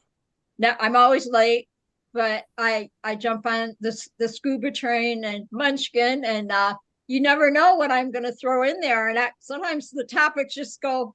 Oh my God, the topics go crazy. You never know what we're going to talk about on that show, honestly. I'm the instigator. Hey, I like instigation. We get in there and suck it in and spit it right back out at you. There you go. Talking about off the wall things, right? What? Like, oh. Hopefully we'll have. Don't say that. We're live. I know what she said, because I'm thinking the same thing. Yeah, she said that. She did. So yeah, just picture that. All right, or not. Love it. We're just hoping for some internet over at the school. That way we can go to all the different shows every night. We've been missing it because we don't have the internet out there, and cell phone signal kind of sucks. Skylink. Did you actually cough, or Starlink? My bad. Skylink. Okay. Starlink. Okay. You know how much that is? That's like $500 or $600 just for the for the dish, and then the service is like $100 a month. It's not cheap, but I mean, if you're in a rural area, it's not that bad. Especially if you want to use it to go to fly-ins, you can just take the dish with you, because mobile. The good thing about Starlink is you could pause your service. Say you're using your own home internet, and then when you're going to a fly-in, start the service up. Then when you go to that fly-in in another state somewhere far away, you can set your dish up. Boom, you got internet no matter where you go. That's the cool thing about it. That's what Robert uses now. He was my Bernie. When he first got in his house and everything, he was using Verizon, and they are horrible. Every time he was trying to have his show, he kept losing, breaking up all that stuff. And he ended up just going Starlink. And he said it's not cheap, but it's a lot better for him up there, where he lives. So if my computer dies, I didn't hang up. All right, then let's go to you real quick then, Kev. I'm Kevin from Mississippi. Hi, Kevin. Learning to do fly paramotor from Sean at Paramotor, Arkansas. You are a pilot now, Kevin. You are a pilot. Yes. Plan on going back and flying again November 10th, 11th, and 12th. So, I look forward to seeing it, man. I think that's awesome, especially seeing people's first flights. It's just, you can't beat that. Yeah, welcome to the addiction. It gets nothing but worse.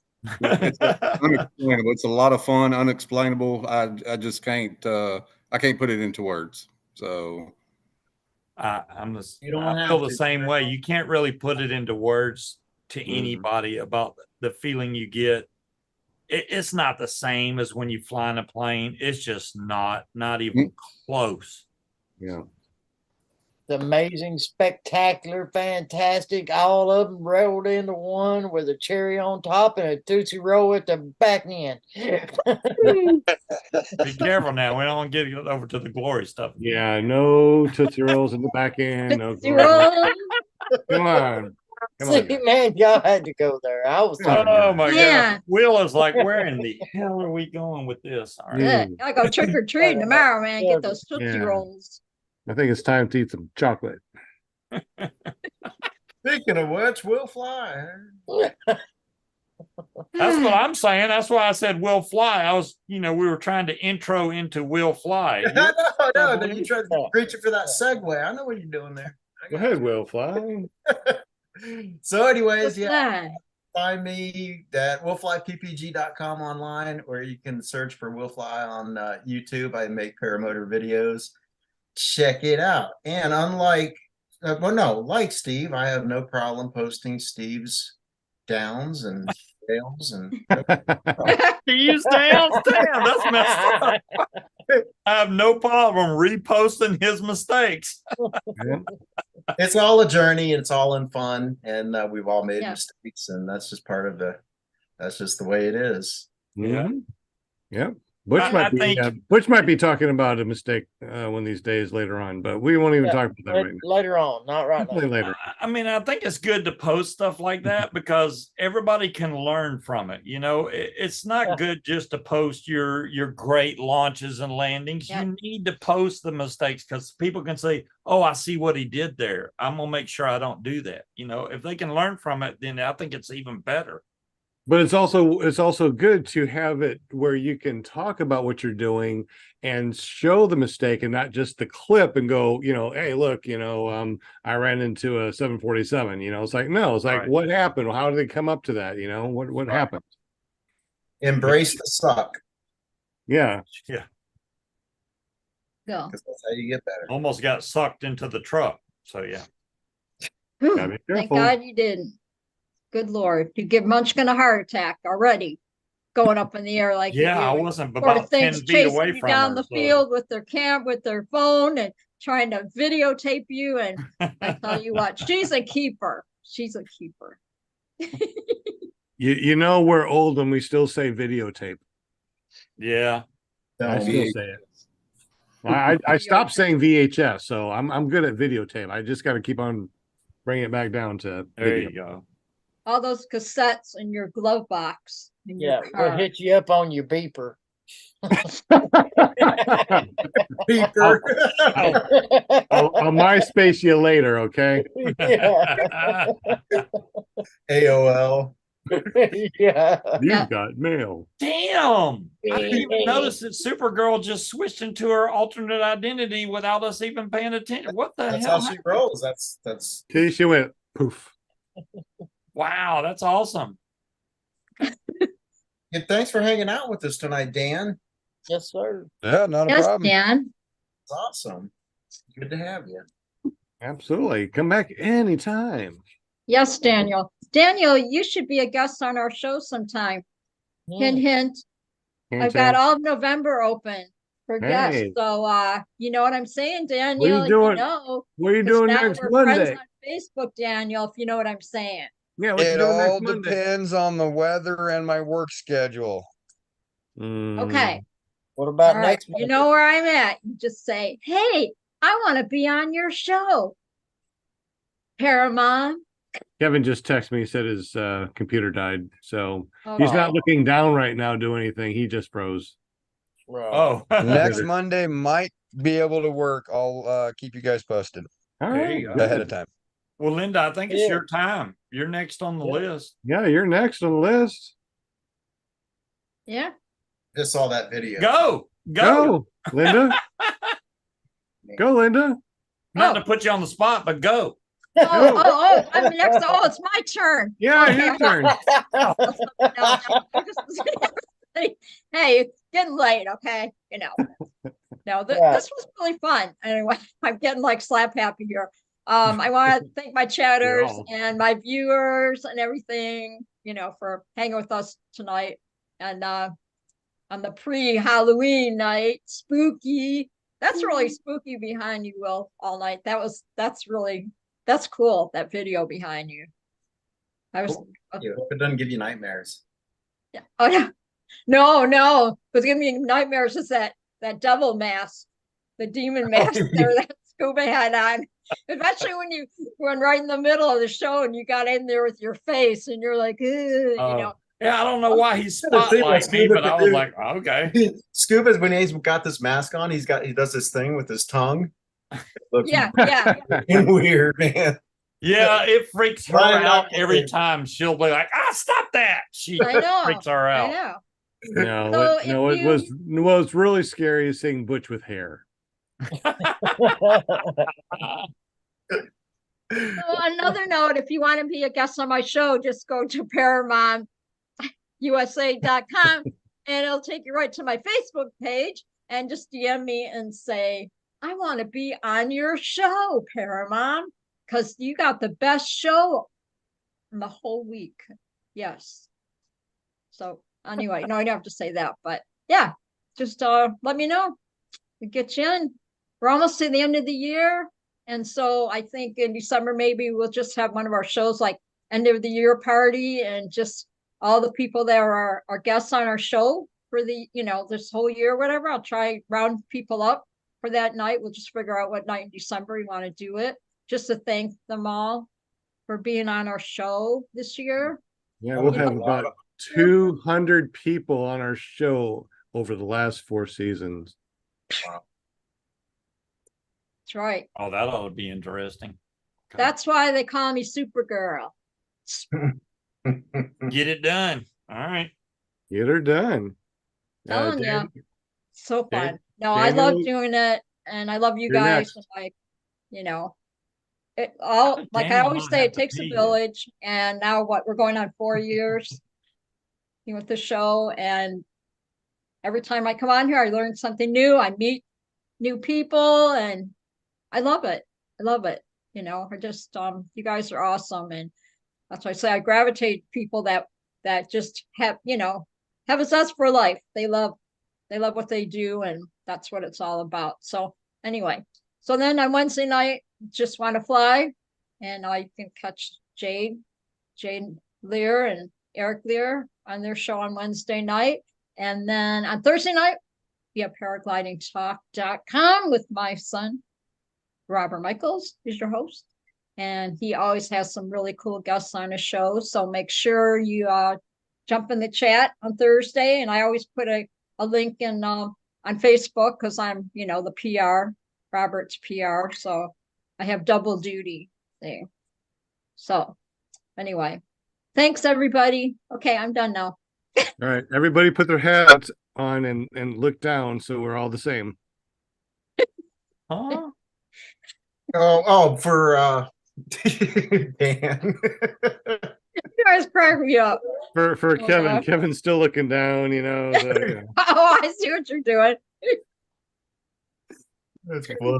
There you go. All right, everybody. Dan put his hand like this. Yeah, 1, 2, 3, look down. That'd be a good that would be a good screenshot. Yeah, so look down.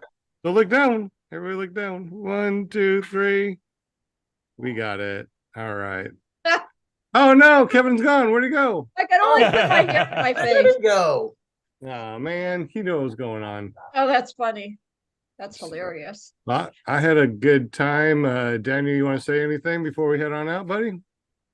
No, I'm all right. I don't have a .com or into any of that. I've got a Facebook. Go live once in a while on Facebook when I'm flying. Otherwise, I just like to fly. Excellent. Check out his MySpace and his VHS feed, and and make sure you get to his AOL account and say, "You've got mail." You've got Put in the DVD player. Hey, so you don't have a .com? Would you like one? I don't have time for that. Oh yes, you do. Yes, you do. That's fine. Everybody's got. I got 2 .coms I'm giving away: paramotorman.com and paramotorguide.com. Dude, do it, Daniel. Do it. I mean, it's free. And it's free. That's right. Good sales. What am I going to do with it? You say, hey, go over to paramotorguide.com and it forwards over to wherever whatever Yeah, your it social media is. You can forward to your Facebook page if you don't have a YouTube. Yeah, you go to if you go to iflyparamotors.com, it goes to my YouTube. Go to ppggrandpa.com, goes to something else. Yeah, that sounds like more work. Okay. I didn't have to do anything. I tried. John did everything. I didn't have to do nothing. They're worth over $1,000 I'm giving away for free. So maybe we'll find somebody that will want one. All right. Well, I had a great evening, y'all, and we'll see you next week. Be there, be Halloween, everybody. Make sure y'all don't be nice to the children's, even the ones that don't wear costumes. What do you mean don't be nice to the children? Nice to the children. No, I said make sure you're nice to the children. Oh, the trick-or-treaters. Yes. some of them are probably going to show up without wearing costumes, and maybe they can't afford costumes. Don't be like, you weren't even good enough to put on a costume. Don't be that guy. Who would do that? It happens. No. I Yeah. don't believe it happens. No. Well, maybe not in your town, but it happens. Hey, don't happen in my town, partner. Wayne. Not in your small town? Okay. No, it's whooping. All right, guys. Have a great evening. It's 10 o'clock. Had a great time. We'll see you next week Dude. on PPG Grandpa's Paramotor Podcast. Peace. Peace.